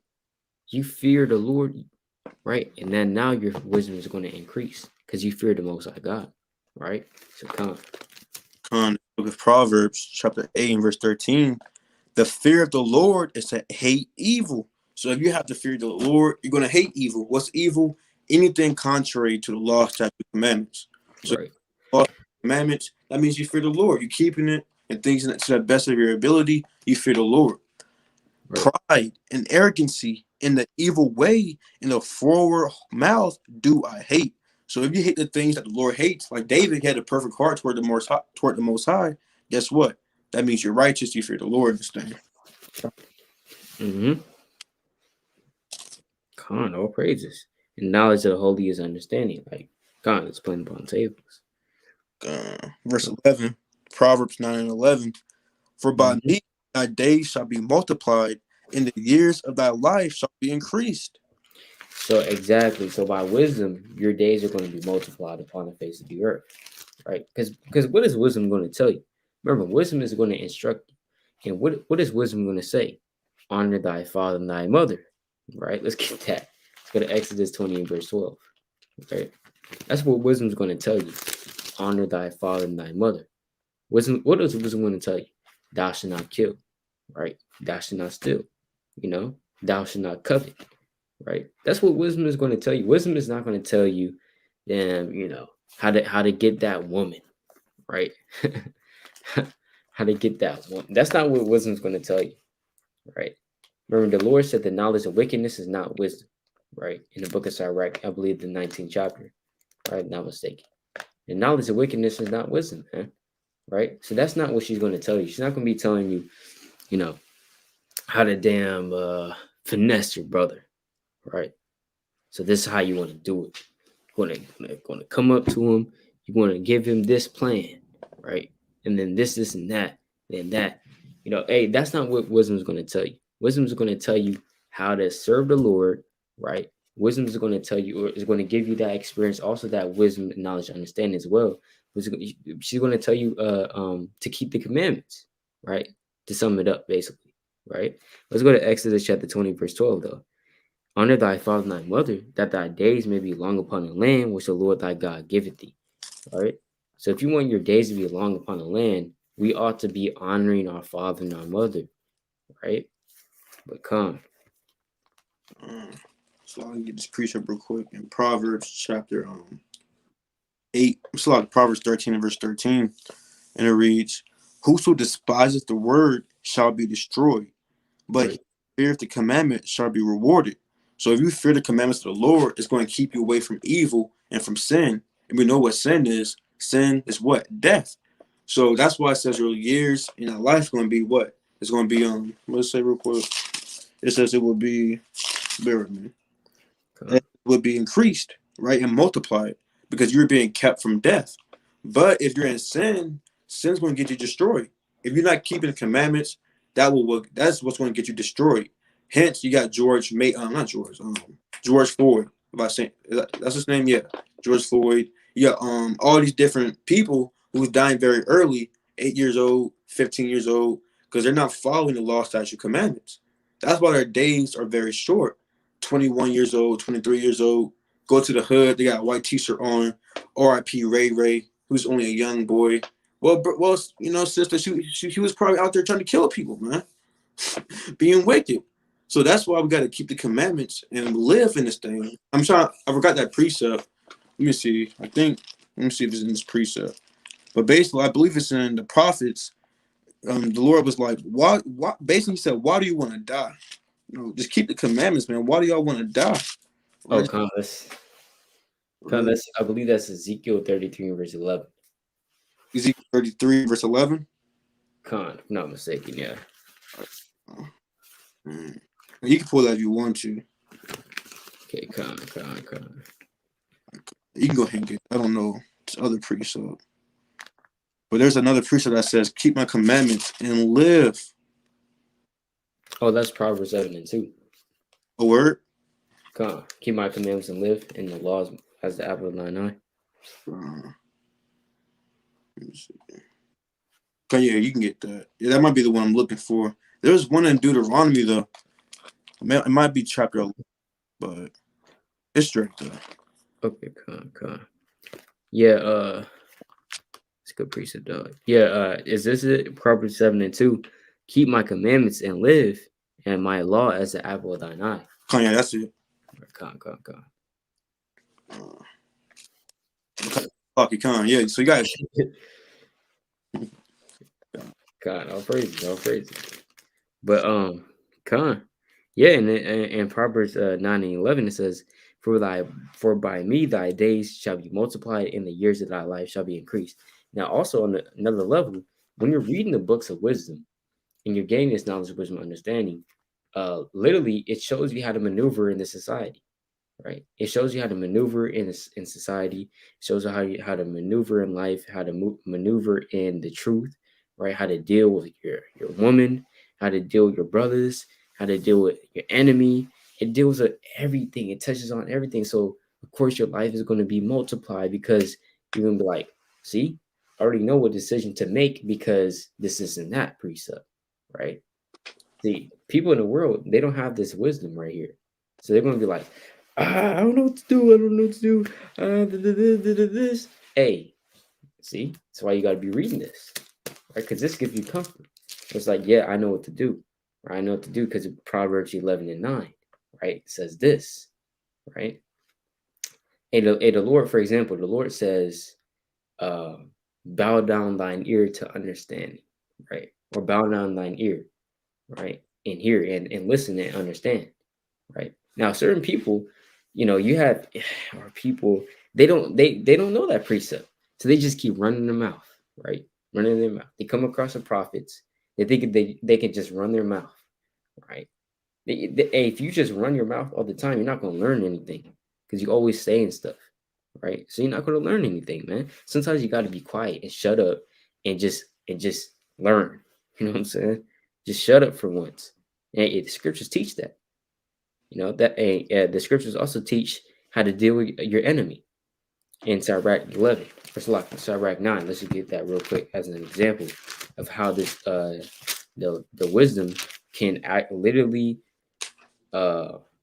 expand your life, right? Sirach 9 and 13. Keep thee far from the man that hath power to kill. So shalt thou not fear doubt the fear of death. And if thou come unto him, make no fault, lest he take away thy life presently. Remember that thou goest in the midst of snares, and that thou walkest upon the battlements of the city. So the Lord literally shows you how to deal with your enemy. The Lord even told you in Sirach chapter 12, never trust thine enemy. Right? Sirach 12 and 10. For as iron rusteth, so is his wickedness. You trusting in this man's society. You have certain people in the world, certain Israelites in the world, that don't know the truth, and they're pondering whether or not to take the damn jab. Like, I don't know. I don't know if I trust the white man, but at the same time, it's just a shot. They're on the fence with it. Hey, in this truth, we already know what side we're going to choose, man. If it be the Lord's will, man, hey, God forbid we ever put that damn needle next to our arm, man, because we already know the books of wisdom tell us so. Never trust thine enemy. That's it. We don't have to sit down and think about it. Should we trust Esau? No, we never trusted Esau, man. Right? So it shows you in that shows you that it's going to expand your life. But come. That's it on my side. Come. Proverbs. Unless you had another precept. Proverbs 9 and verse 12. If thou be wise, thou shalt be wise for thyself. But if thou scornest, thou alone shalt bear it. That's right. If you're wise, you're going to be wise for yourself. And because remember, Isaiah 33 and 6, right? Wisdom shall be the stability of thy times and strength of salvation, right? The strength of your salvation, right? So remember, your wisdom is not going to deliver somebody else, right? You can deliver that wisdom to someone else, but remember, you can only give it. You can't make them apply it to themselves. You feel me? So, Makan, thou shalt be wise for thyself. But if thou scornest, thou alone shalt bear it. Meaning, if you being a damn mocker, you being a damn wicked ass person, guess what? That's on you. All right, that's on you. If thou scornest, thou alone shalt bear it. Remember, if you a damn wicked ass father, your sins is not gonna hop on your damn son, right? That's in the law. And the OT Israelites like, oh yeah, yeah, of course, of course. Y'all talking about this Yahawashi, right? No, but hey, that's in the law though, right? When now the son shall bear the iniquity, or Shalaki, the son, if you have a wicked ass son, his sins is not gonna hop on the damn father, right? Hey, no, that son, hey, guess what? He has to deal with his sins, right? And his iniquities and his faults that he made, right? He got to deal with it, man. Can't deliver him out of that, right? He made his own dumbass choices. You got to deal with it, you know. Come, Oh, that's right. come Up on tables. on tables. Bro, Con, you got it. Go ahead. Come, yeah, I didn't have a precept, so Okay. Proverbs chapter 9 and verse 13. A foolish woman is clamorous. She is simple and knoweth nothing. know what? And knoweth nothing. Know nothing, right? Now we have a lot of women that's like that on a physical level. Foolish woman, right? She's loud, she clamors. Hey, that reminds us of Eve, man. But you know, these other nations, they can be loud too, right? They can be loud too. I'm not excluding them. But literally, you know, our women, they're known for being loud. Like Israel is known for being loud, especially Judah, right? We're known for being loud. And you have some of our women that's being rebellious. Can you give for me Proverbs 7 and 11, right? Come on, they're being loud, you know, and they don't know a damn thing, man. What they really need to do is just shut up and listen to the words of the Lord, you know. Come Proverbs chapter 7 verse 11. She is loud and on. stubborn. Her feet abide not in her house. See that? She's loud and stubborn. Her feet abide not in her house, man. Right? She's up and walking about to and fro in the damn streets, yelling at people, man. What the hell is going on? Our women need to change. They need Yahawashi, right? They need the law, such commandments. They need instruction, right? From Yahweh Bash and Yahawashi. Right? She's loud, she's clear, she's simple, and she doesn't know anything, right? Become. Read it real quick. Come. 25. I'll start verse 16. I had rather dwell with a lion and a dragon than a house with a wicked woman. Hey, so it's better to live with a lion that haven't eaten in 3 days. You might be in so-called lion's den, like Daniel was, with a dragon, a Komodo dragon. You might be in there with what's his name? Dang it, Leviathan, or I forgot the other one name.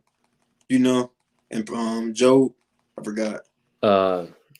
Behemoth. The behemoths, man. You might be in a cage and think a bit behind a cage with behemoth. Behemoth is a wicked woman. There's nothing more, what's it called, stressful than a wicked woman. And honestly, it never been my spirit to even be around females like that because they're nothing but trouble, man. Nothing but trouble.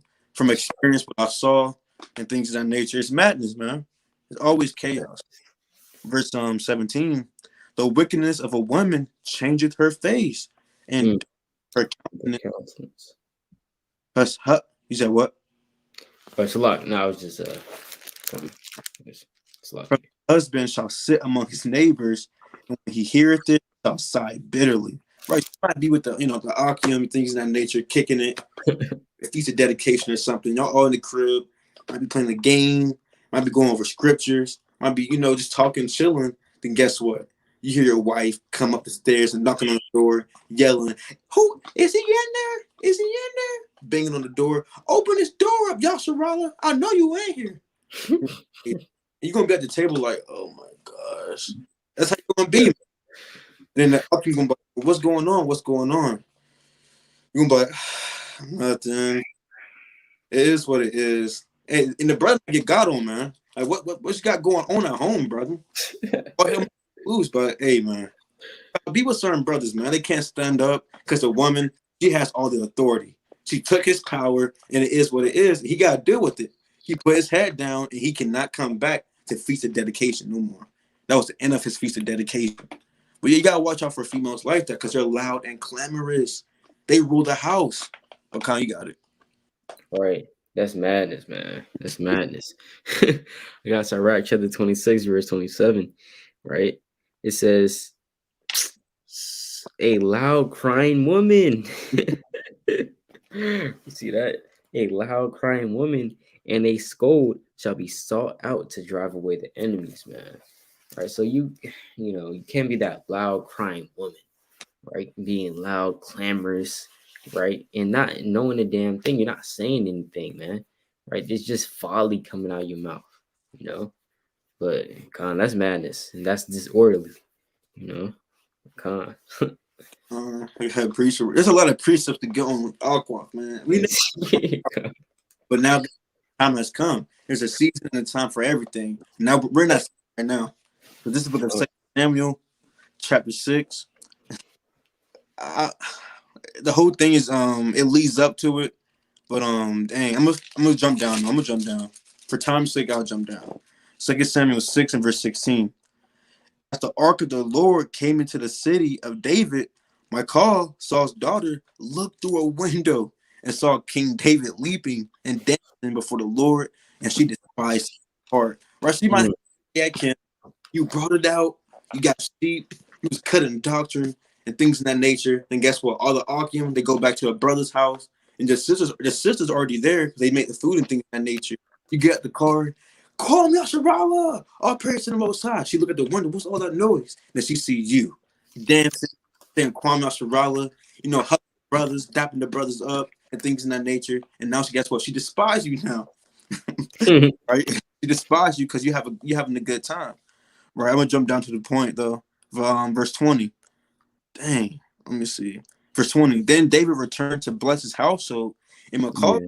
the daughter of Saul, came out to meet David and said, "How glorious was the king of Israel today, who uncovered himself today in the eyes of the handmaids of his servants, as one of the vain fellows shamelessly uncovereth himself."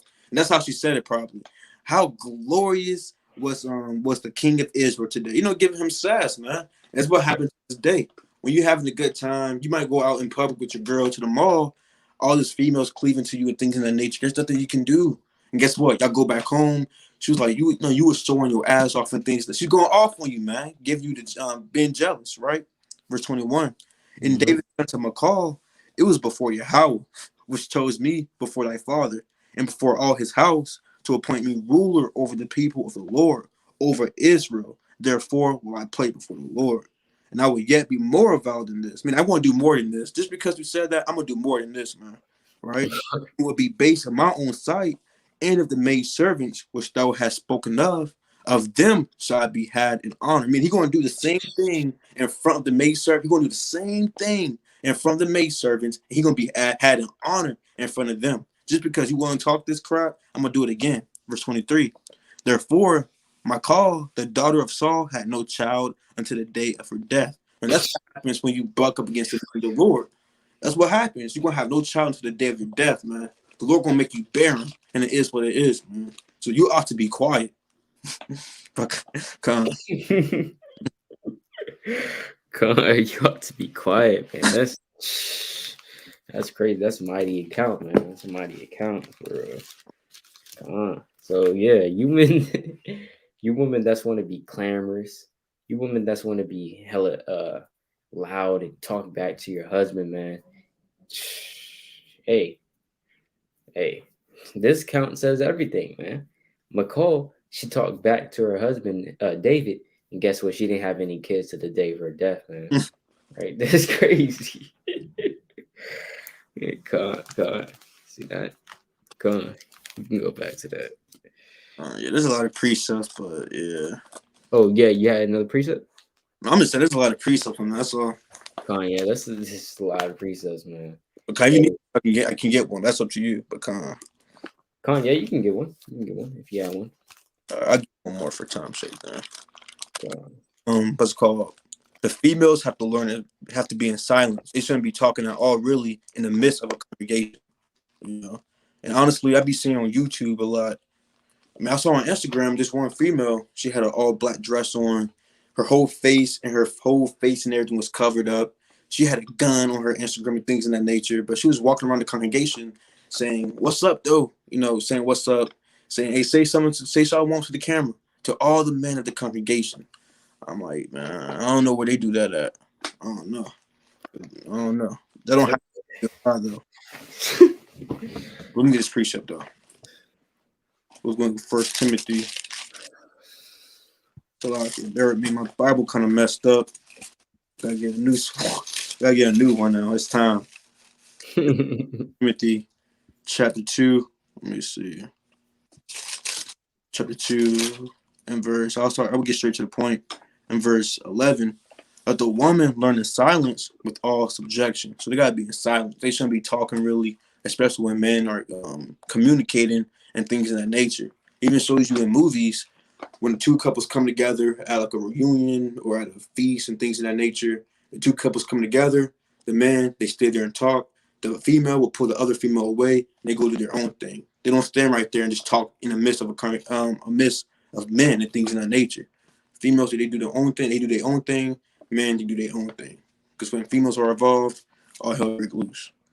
I'll give verse 12. But I suffer not a woman to teach, nor to have authority over the man, but to be silent, man. So they ought to be quiet. Actually, like it says, I pause. I got this. Right, chapter 26, verse 14. A silent and loving woman is a gift of the Lord, and there is nothing so much worth as a mind well instructed.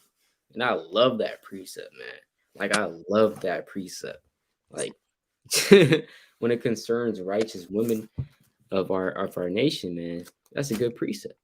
Because Eve, you know what I'm saying? Like, Eve, we love our women, right? And either Northern Kingdom as well. But like, come on, like, tone it down. Like, you know what I'm saying? You don't have to say everything that's on your mind, right? A silent and loving woman is a gift of the Lord, right? So that's a gift. If a brother has a silent and loving woman, she keeping the commandments, she modest. That's a gift right there, man. That is a gift from Yahawashi himself, right? Now, if your woman is all out, right? She all out there, right? She may have her head wrapped, she may have a dress, she may have fringes, but she's damn wicked inside. She's damn dragon, right? Yelling at you, you know. You tell her, hey, can you hey, can you go change the baby's diaper, right? Now you do it. I did it last time, right? Like what the hell is this? But you have women that's like that, right? A silent and loving woman, guess what? She's gonna be she's gonna be a con, right? And that's it. That's the end of it, right? But I don't, yeah. You please don't got these dishes. She grab you by the shirt like this. Jake, that's Jake go-to when they jacking somebody up. They get it by the shirt, get you by the shirt like this and start jacking you up. That's if you a wicked woman gonna do that, man. You're gonna end up by the shirt like that. Just because you do the dishes, because you haven't done it in 3 days. Now you got maggots all over the place. Yeah. That's bad. God, bro. Yeah, you have women beating up their husbands, right? That's madness. It's sad. Right. But this is a proverb. Okay, you gotta go ahead. Oh, I was just saying, yeah, we back in Proverbs 9. Proverbs chapter 9, verse 14. For Mm-hmm. she sitteth at the door of her house on a seat in the high places of the city. Right. So, okay. Now, Proverbs 9 and 1, we see wisdom building her house. Now, we know that this wisdom is on the right hand side, right? Now, this is the house of the Lord right here. And she had builded her house and she have hewn out her 7 pillars. She has her table going up, she has her food on the table, and she has her righteous guests coming into the house, right? With Yahawashi opening up the door. That's Revelation 3 and 7. Right? He that had the key of David, he that openeth and no man shutteth, and shutteth and no man openeth. Right. So the Lord, he opens up the door to the house of wisdom, right? And remember, only certain people can come inside, like AHBAYAH said. Only certain people can come inside the house of the Lord. Now everybody can come inside the house of the Lord and eat and drink, right? But so just how like you have that on the right hand side, remember you have things on the right hand side and you have things on the left hand side. That's literally almost for everything, right? Just like how um you have angels on the right hand side, you do also have angels on the left hand side. So the Lord, he deals with a balance in this thing. All right, let's get Proverbs 11 and 1.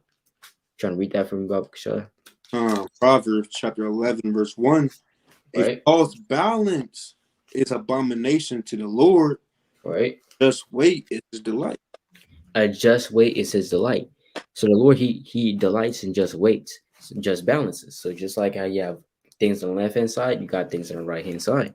So when we go to verse 13, it says, a foolish woman, not a righteous woman, a foolish woman is clamorous. She is simple and knows nothing. This is talking about the unrighteous woman, right? Because remember, the righteous woman, she's going to be modest, she's going to be silent, she's going to be loving, right? She's going to be keeping the commandments, virtuous and chaste in this thing. But it's like the foolish woman, she's the evil woman, the wicked one, right? That's loud and clamorous.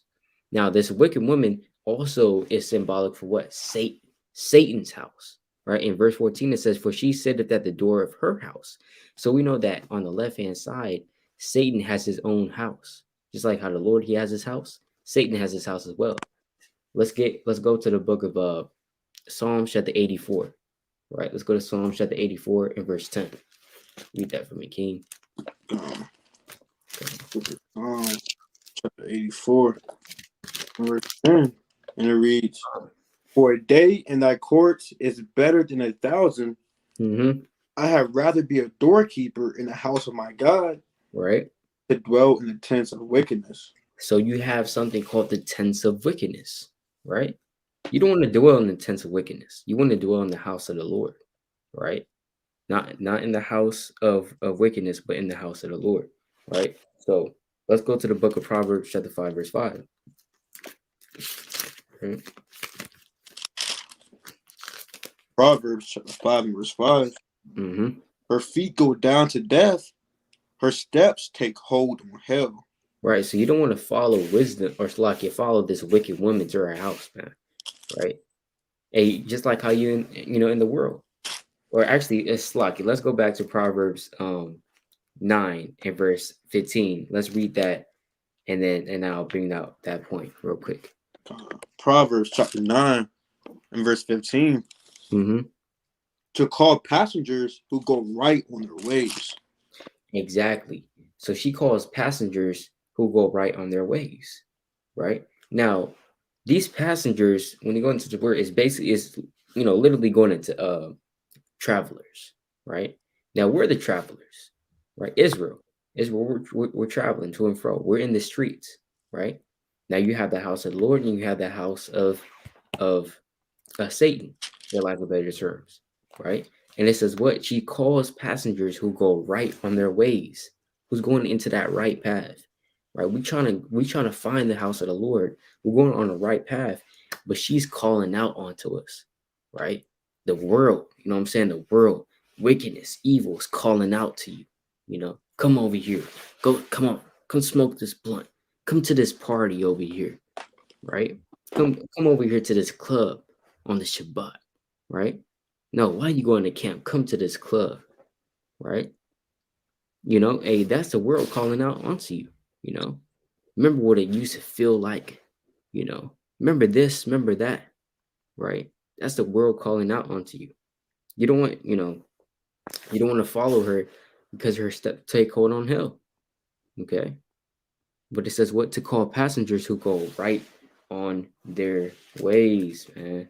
Right? Let's go to the book of Job, chapter 31, verse 32. Right. Job chapter 31 and verse 32. Right. The stranger did not lodge in the street, but I opened my doors to the traveler. Right. So this on a physical level, Job actually did these things, right? But on a spiritual level, right? Who is the stranger? We're the stranger. We're the strangers to the Lord. Remember, we were estranged from the Most High through our idols. That's Ezekiel chapter 14, verse 5. We became strangers to the Lord, right? What this is what? The stranger did not lodge in the street. We didn't lodge in the street because we're in the truth. But without us being in the house of the Lord, we're in the streets. And in the streets is what all manner of wickedness and evil, and sin. We don't want to lodge in the street, right? It says what? But I open my doors to the traveler. So Yahawashi on a spiritual level, he opened up the doors to us, right? Like it states in the book of Revelation 3 and 7. He opened the door to us, right? He opened us in. He saw us in the streets all cold. We didn't have any warmth. We didn't have any clothes, right? If you have ears to hear, we didn't have a garment on. We didn't have food and shelter, right? We needed that. And Yahawashi, he saw us like that in our condition. He opened the door to us and we were let in, right? And now when we let in, it's all warm inside. Got you have the heat going, right? You have a plate or a table full of food. We have nourishment. We have milk here, wine there, all manner of food. And the Lord saying, eat, come eat, drink abundantly. Right? Let's go to Song of Solomon 5 and 1 real quick. Song of Solomon chapter 5 and verse 1. Mm-hmm. Song of Solomon chapter 5 verse 1. I'm coming to my garden, my sister, my spouse. I have gathered my myrrh with my spice. Right. I have eaten my honeycomb with my honey. I have drunk my wine with my milk. Eat, O friends. Drink, drink abundantly, O beloved. Right. So the Lord is saying, yay, come over here, drink abundantly, man. And he's calling you your friend. You see that? Your friend. Imagine being called the friend of the Lord. Right? But hey, literally, if you're in this truth, the Lord is feeding you daily, man. Hey, you're a friend of the Lord, technically. You're a friend of the Lord. Because remember, no man is not just going to do that, right? You're not going to invite hella strangers to your house. You don't even know who they are. You never seen these brothers. You never seen these people. You're just inviting them over to your house and you're feeding them your whole damn pantry, right? Nobody's going to do that, right? Nobody's going to do that in reality, right? So literally, Yahawashi is feeding us. He's saying, hey, come eat, my friends, right? Come eat, drink. Yeah, drink abundantly, O beloved. See that? So come. Yeah, precept point. I can actually no, you got it. Okay, come. Unless you already brought up Proverbs 14 and 11. Actually. Proverbs 14 verse 11. The Mm-hmm. house of the wicked shall be overthrown, but the tabernacle of the upright shall flourish. So it shows you that there's different houses in this thing. You got the house of Israel, the house of Esau, like it says in Obadiah verse 18. Right? Then you got the house of the wicked. The house of the wicked is going to be overthrown by the Most High. And people who's in that house dealing treacherously with this harlot, committing adultery spiritually, they're going to be thrown by the Lord. But the house of the righteous, the house of the upright, they're going to prosper in their ways and shall flourish. Right? But that's all. That's right. And let's get a little bit more in the house of the Lord. That's a good point. That is a good precept, though. That's a good precept. Right. Let's go to Proverbs. It's like Judges 19. Right. Let's go to Judges 19. Let's bring out this account real quick. Judges chapter 19 verse let's go to verse 14. Judges chapter 19 and verse 14, and it reads, And they passed on and went their way, and the sun went down upon them when they were by Gibeah, which belongeth to Benjamin. Right. And they turned Slaki, and they turned aside thither to go in and to lodge in Gibeah. And when he went in, he sat him down in the street of the city, for there was no man that took them into his house to lodge him. Right. And that's like us on the spiritual level. There's nobody that's taking us into lodging, man. We out there in the cold, in the street, right? We just walking, bro. Right? We're scared for our life. We hear damn screams. We hear people damn gunshots. It's like damn, walking in the imagine walking down the street in damn Philly walking down the hoods, the ghettos of damn Baltimore at then 2 a.m. Right? You just walking, right? Like I don't know where the hell I am, right?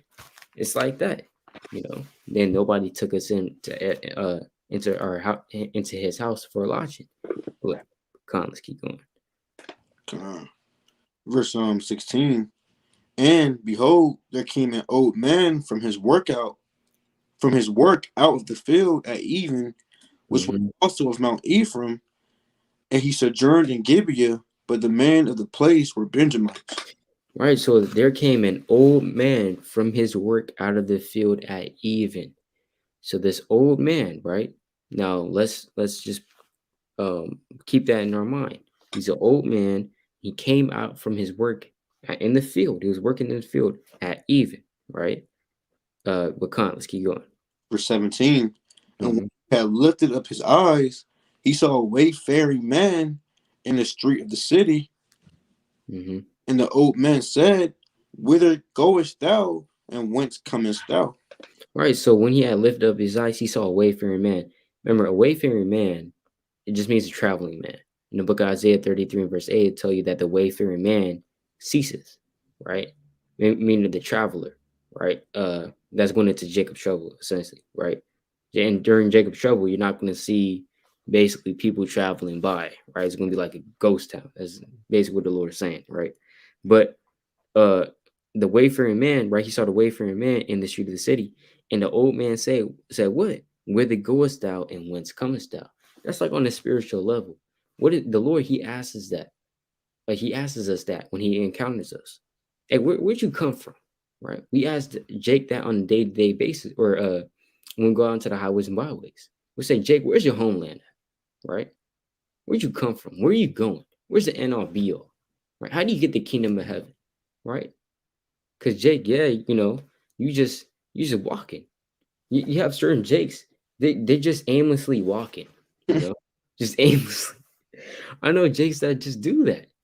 There's a Jake that just like he just walks around. He just walks around. That's it, right? He has he has some earphones in, right? He just has some earphones in, and then he's just walking, right? He's just walking, damn like some damn juice in his hand, and he's just walking, right? I just see him walking around town, like, what are you doing? You just aimlessly walking, man. But the Lord, he says, where are you coming from, and where are you going? Right? Meaning, hey, where, on a spiritual level, where's your homeland at? Right? Where are you trying to go? Right? Where do you go after this life? Et cetera, et cetera. These questions, we were asked that when we first came into the truth, and now we have the answers, right? Become. Verse 18. And he him, we are passing from Bethlehem, Judah, toward the side of Mount Ephraim, from Mai, and I went to Bethlehem, Judah, but I am now going to the house of the Lord. No man that receiveth me to house. Right. So he said, I am going to the house of the Lord. That's his destination. He's like, hey, I'm going to the house of the Lord, man. Let's keep going. Verse 19. Yet there is both straw and provender for our asses, and there is bread and wine also for me and for thy handmaid, and for the young man which is with thy servants. There is no want of anything. Right. So he said, yeah, I got the straw, I got the provender, which is just food for the animals. Right. There's bread. I got bread and wine.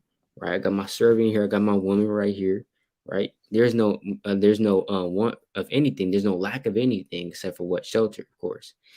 Now, but yeah, let's just keep going. Actually, Verse 20. And the old man said, Peace be with thee. mm-hmm. However, let all thy wants lie upon me, only lodge not in the street. See that? Only lodge not in the street, right? The old man, hey, he took him in. He said, "What peace?" He basically said, shalom, right? And who also said shalom in the scriptures? Yahawashi, right? He said, "Peace be with thee" when he saw the apostles, right? But it says, "What? Howsoever, let all thy wants lie upon me," meaning I'll be your provider. Just rely upon me. Trust in me, right? So this, I'm not saying that the old man is emphatically Yahawashi.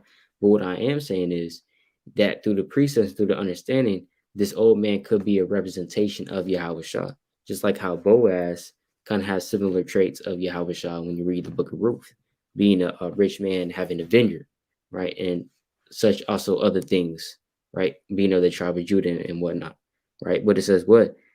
It says, let all thy wants lie upon me. We rely on the Lord, right? When we are brought into the house of the Lord, remember, when you're invited to someone's house, or do you feed them or do they feed you normally? Right? They feed you. They give you shelter, right? They're the host. They give you water, they give you food. Hey, if you're gonna if you need a place to stay, they give you a bed or whatnot, right? Etc. Etc. They take care of you because you are in their house, right? So let's go real quick. Let's go to I had a preset. Oh yeah, let's go to Psalms chapter 23, verse 1. Let's get that real quick. Chapter 23 and verse 1. And Mm-hmm. the Lord is my shepherd, I shall not want. What the Lord say? The Lord is my shepherd, I shall not want. Right. So the Lord is our shepherd, and we rely on our shepherd, right? Because he gives us everything that we need, he's about to say that. Let's keep reading on. Verse 2. He maketh me to lie down in green pastures. Mm-hmm. He leadeth me beside the still waters. Right. So he gives us the knowledge, wisdom, understanding. He gives us the food, right? He gives us water, right? He gives us everything that we need, right? Keep going. He restoreth my soul. He Right. leadeth me in a path of righteousness for his name's sake. Mm-hmm. Verse 4. Yet though I walk through the valley of the shadow of death, I will fear no evil, for thou art with me. Thy rod and thy staff, they comfort me. Right. Exactly, man. So all praise to the Most High. And then let's just read to verse 5. Thou preparest a table before me in the presence of my enemies. Thou anointest my head with oil, my cup runneth over. You see that? And he prepares a table before you, and you eat of that table. He's cooking for you. He's doing everything for you, nourishing you, and that's what happened when they came into that old man's house, right? But let's go to verse 21, right? Back in Judges 19. I was about to tell you that right now. Judges chapter 19 and verse 21. Mm-hmm. So he brought him into his house and gave provender unto the asses, Mm-hmm. washed their feet, and did eat and drink. They washed their feet. Who else washed their feet, man, that we know of, right? Well, there's probably maybe other accounts. I'm not saying that this is the only account, but in John chapter 13, right? Yahawashi, he washed the apostles' feet. See that? So literally, they washed their feet, right? We know that's symbolic as well for cleansing your way, right? And did eat and drink. They did eat and drink in the house of the Lord, right? See that? Because they were fed of that spiritual wisdom, knowledge, and understanding, right? But he said, don't lodge in the street. Yeah, come in here. Don't be in the street any longer. And the Lord, he pulled you from the street, right? He pulled you from whatever you had going on, and he said, get in here because it's more safer in here, right? Remember, in the streets is dangerous, man. Hey, the world is dangerous. Life without the truth is dangerous, right? Because you could be on the wrong path. You can be in the wrong road, or you can be seduced to go into the house of the wicked. You know what I'm saying? Come. We can go back. You have another precept. That's yeah, I had no more precepts. You say you did? La. Proverbs chapter 9, verse 15. Whoso is simple, let him turn in hither, and as for him that wanteth understanding, she saith to him, stolen waters are sweet, and Mm-hmm. eating in secret is pleasant, but he knoweth not that the dead are there, and that her guests are in the depths of hell. You see that? I want to touch on verse 16 because it says, whoso is simple, let him turn in hither. And as for him that wanteth understanding, she saith to him. This is basically the same precept as verse 4. Now, wisdom, right, is saying that same exact, or basically as a narration, right? Solomon is narrating it. But he's saying that, look, just as much as the simple can be led, what? To the house of the Lord. The simple can also be led to the house of the wicked, right? It's like that, right? They can go to the right or they can go to the left. Mm-hmm. You see that? Come. Right. I'm gonna appreciate with Josh. That goes back to what Joshua said. It's called the commandments, or you don't keep the commandments. Things of that nature. That's what Proverbs now going into. You got one aspect. You can go into the house of wisdom, or you can go in the house of the wicked. The house of the wicked you live, the house of the wicked, you're gonna die in that thing. So I like brothers breaking it down. But let me see. Sorry. You probably need your precept while I look for this precept. If you Yeah, I got a quick precept.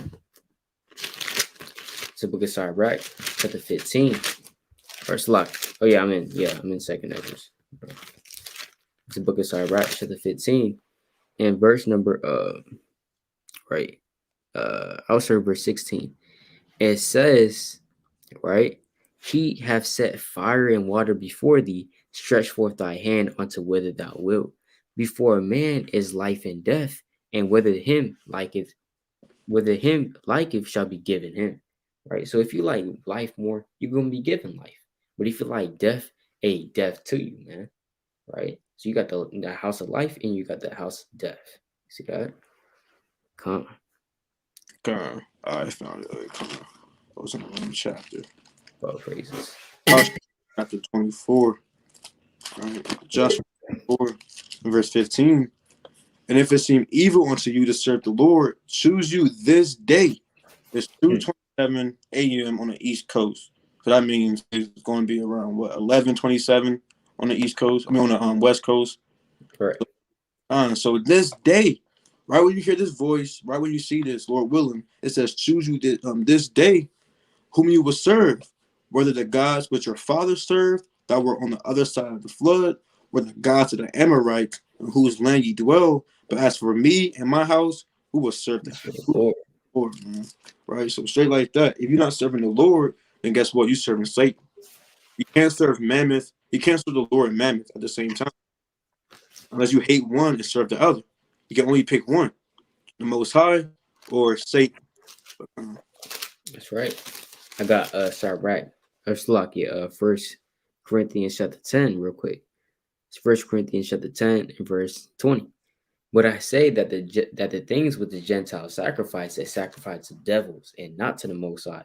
And I would not that you shall have fellowship with devils. You cannot drink the cup of the Lord and the cup of devils. You cannot be partakers of the Lord's table and of the table of devils. Simple as that.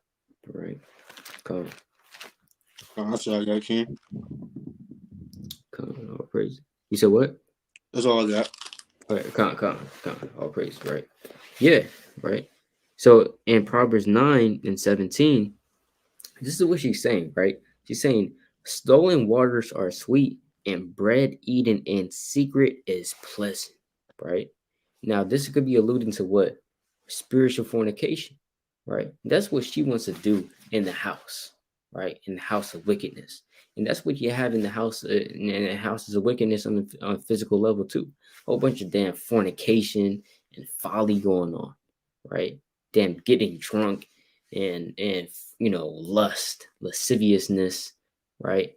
That's what you have going on in the house of wickedness, right? In the house of the Lord, even you have brothers that have houses, You know, buildings and congregations. What are they doing? They're praying to the Most High, right? They're eating wisdom, knowledge, understanding.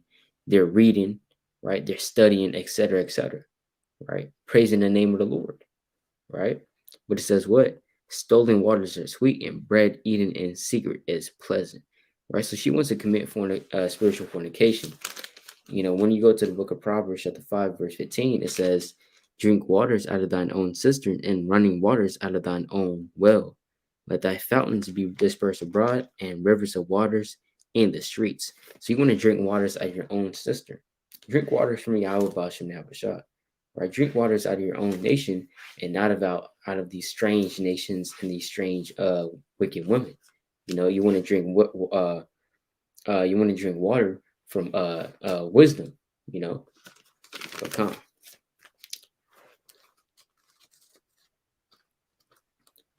That's all that. All right, come. You know, just one of verse 18 it says, but he knoweth not that the dead are there, and that her guests are in the depths of hell. How come he doesn't know though? Right? Let's just take a moment to think about that. How come he doesn't know that the dead are in this house? Because he's being seduced. You see that? He's being Slakia. He's being what's that word? Deceived and seduced. God, he's being deceived and seduced into thinking that okay, you know, it's all fun and games, right? Damn, she looked bad, right? That's shorty a thotty, right? Shorty bad, right? And now you're being led by this wicked woman, right? You're being caught with their eyelids, as the Lord states, right? Where's that precept at, right? I believe that's Proverbs 7, boy. 6 and huh? Oh, he's at 6. Come on. Yeah, right. Let's get this precept, right? Proverbs chapter 6, verse 24. To keep thee from the evil woman, from the flattery, the tongue of a strange woman. So she's going to be flattering to you, man. She's going to be speaking these nice words. She knows how to get you, right? Satan knows what you like. And she's going to be saying, you know, she's going to be tempting you, right? So that's why we always have to remain in the house of the Lord, right? Verse 25, lust not after her beauty in thine heart, neither let her take thee with her eyelids, for by means of a whorish woman a man is brought to a piece of bread, and an adulteress will hunt for the precious life. She's hunting for your life, man, right? She's calling out onto you constantly every day, right? She's calling out onto you, you know, and she's hunting for your life, right? So, you know, she it's madness, but that's real though, right? He doesn't know that the dead are actually there. He doesn't know that he's on the right. He's in the wrong house, man. He's just living it up, right? He just want to have fun. He just wants to indulge in his flesh, in the pleasures of his flesh, right? Come Yeah, that's on the spiritual level, Babylon, man. That's Babylon in the writings, man. This is Revelation 17 and verse 2. Yeah, I'll start at verse 1. And there came one of the 7 angels which had the 7 vials, and talked with me, saying unto me, come hither, I will shew unto thee the judgment of the great whore that sitteth upon many waters. And that person in Romans 9, that person in Romans 6, Proverbs 9, Proverbs 6, Proverbs chapter 7, that's a whore. And Babylon's referred to as a whore. Verse 2, on. with whom the kings of the earth have committed fornication, and the inhabitants of the earth have been made drunk with the wine of her fornication. So all these different nations was made drunk through the deceiving and the illusion of Babylon, man. Making herself to become right, making it seem like she's righteous, or her philosophies and things in that nature. When in the whole case, it's not. She's wicked, man. That's why when you jump down to verse 16, it reads, and the 10 horns which thou sawest upon the beast, these shall hate the whore, and shall eat her flesh and burn her with fire. And that happens a lot. You may what's it called, be dabbling with the sister and things in that nature. The whole time she wicked, and guess what? Y'all both get caught up. In the ancient world, y'all both will have to get put to death, get stoned. You know, that man will be like, well, what you do to me? What happened? I thought you said you was single. What happened? She was like, nah, I'm a whore. And y'all both get stoned, and it is what it is, man. And she's Oh, used to you, right? She seduced you. Same thing with Babylon. You think Christianity is the way. You may think Islam is the way. I think Mormonism, Catholicism, I don't know how to say that word, but Catholic stuff like that. You might think the way, but guess what? When the Lord comes back, when you get destroyed, you're gonna be like, I thought this was the way. And Babylon be like, nah, I'm wicked. Heck, man. What's it called? And it can also be a setup too. You may be yes, you go to her house, you get hit in the back of the head, and when you wake up, you got robbed by her and her mans. So it's different ways and different scenarios, man. That's why Jay can be simple, because at the end of the day, let me get this precept. At the end of the day, this is what the Lord said. Let me see if I can find it real quick. I believe it's in that. Yeah, Proverbs 6:32. But whoso committeth adultery with the woman lacketh understanding. He that doeth it destroyeth his own soul. So you commit fornicate or adultery spiritually and physically, you lack understanding, and you're going to destroy your own soul by doing so. Get you jammed up. Come on. That's right. That's right. Come on. All praises, man. All praises. So yeah, that's a Proverbs chapter 9 breakdown, man. To the spirit power Yahawashi Yahawashi. But now, yeah, we can bring on our closing precepts. All praise, all praise. I'll get this shit down.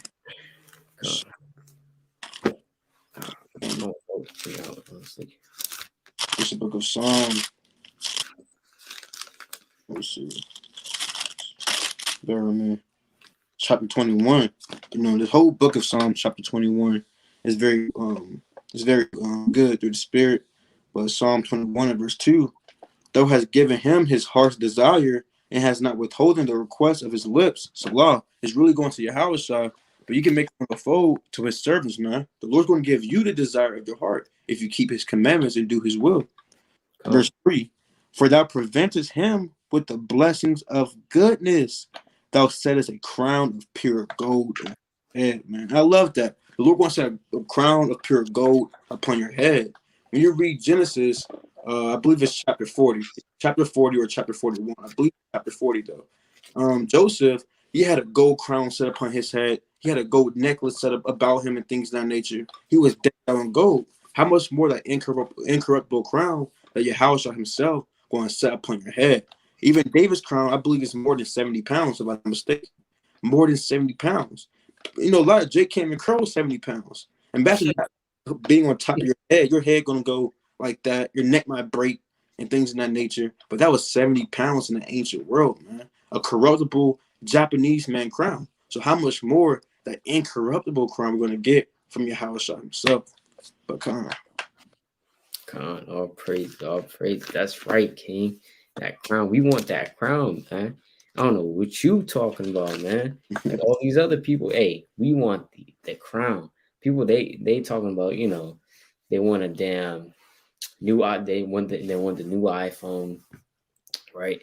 They want a new car, right? People talking about they want new this, new that, right? But we want that crown, man. Come on. And hey, I got this preset, right?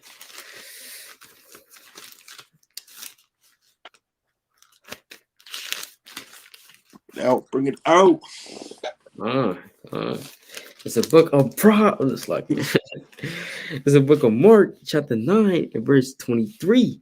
It says, Yahawashi said unto him, if thou canst believe, all things are possible to him that believeth.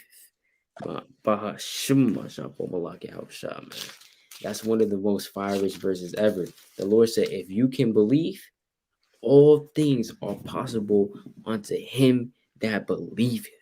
Everything's possible unto him that believeth, man. We can even get that crown.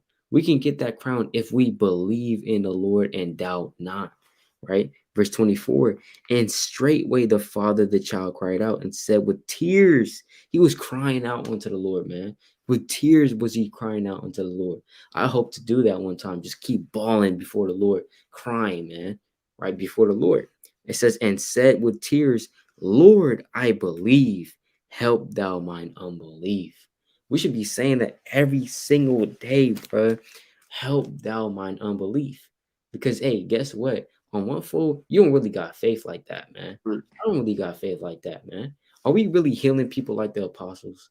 Right? Are we going damn 100 times hard, man? They really have faith in this thing, right? They really have faith, and really, in Luke chapter 17, verse 5, it says, "Lord, increase our faith."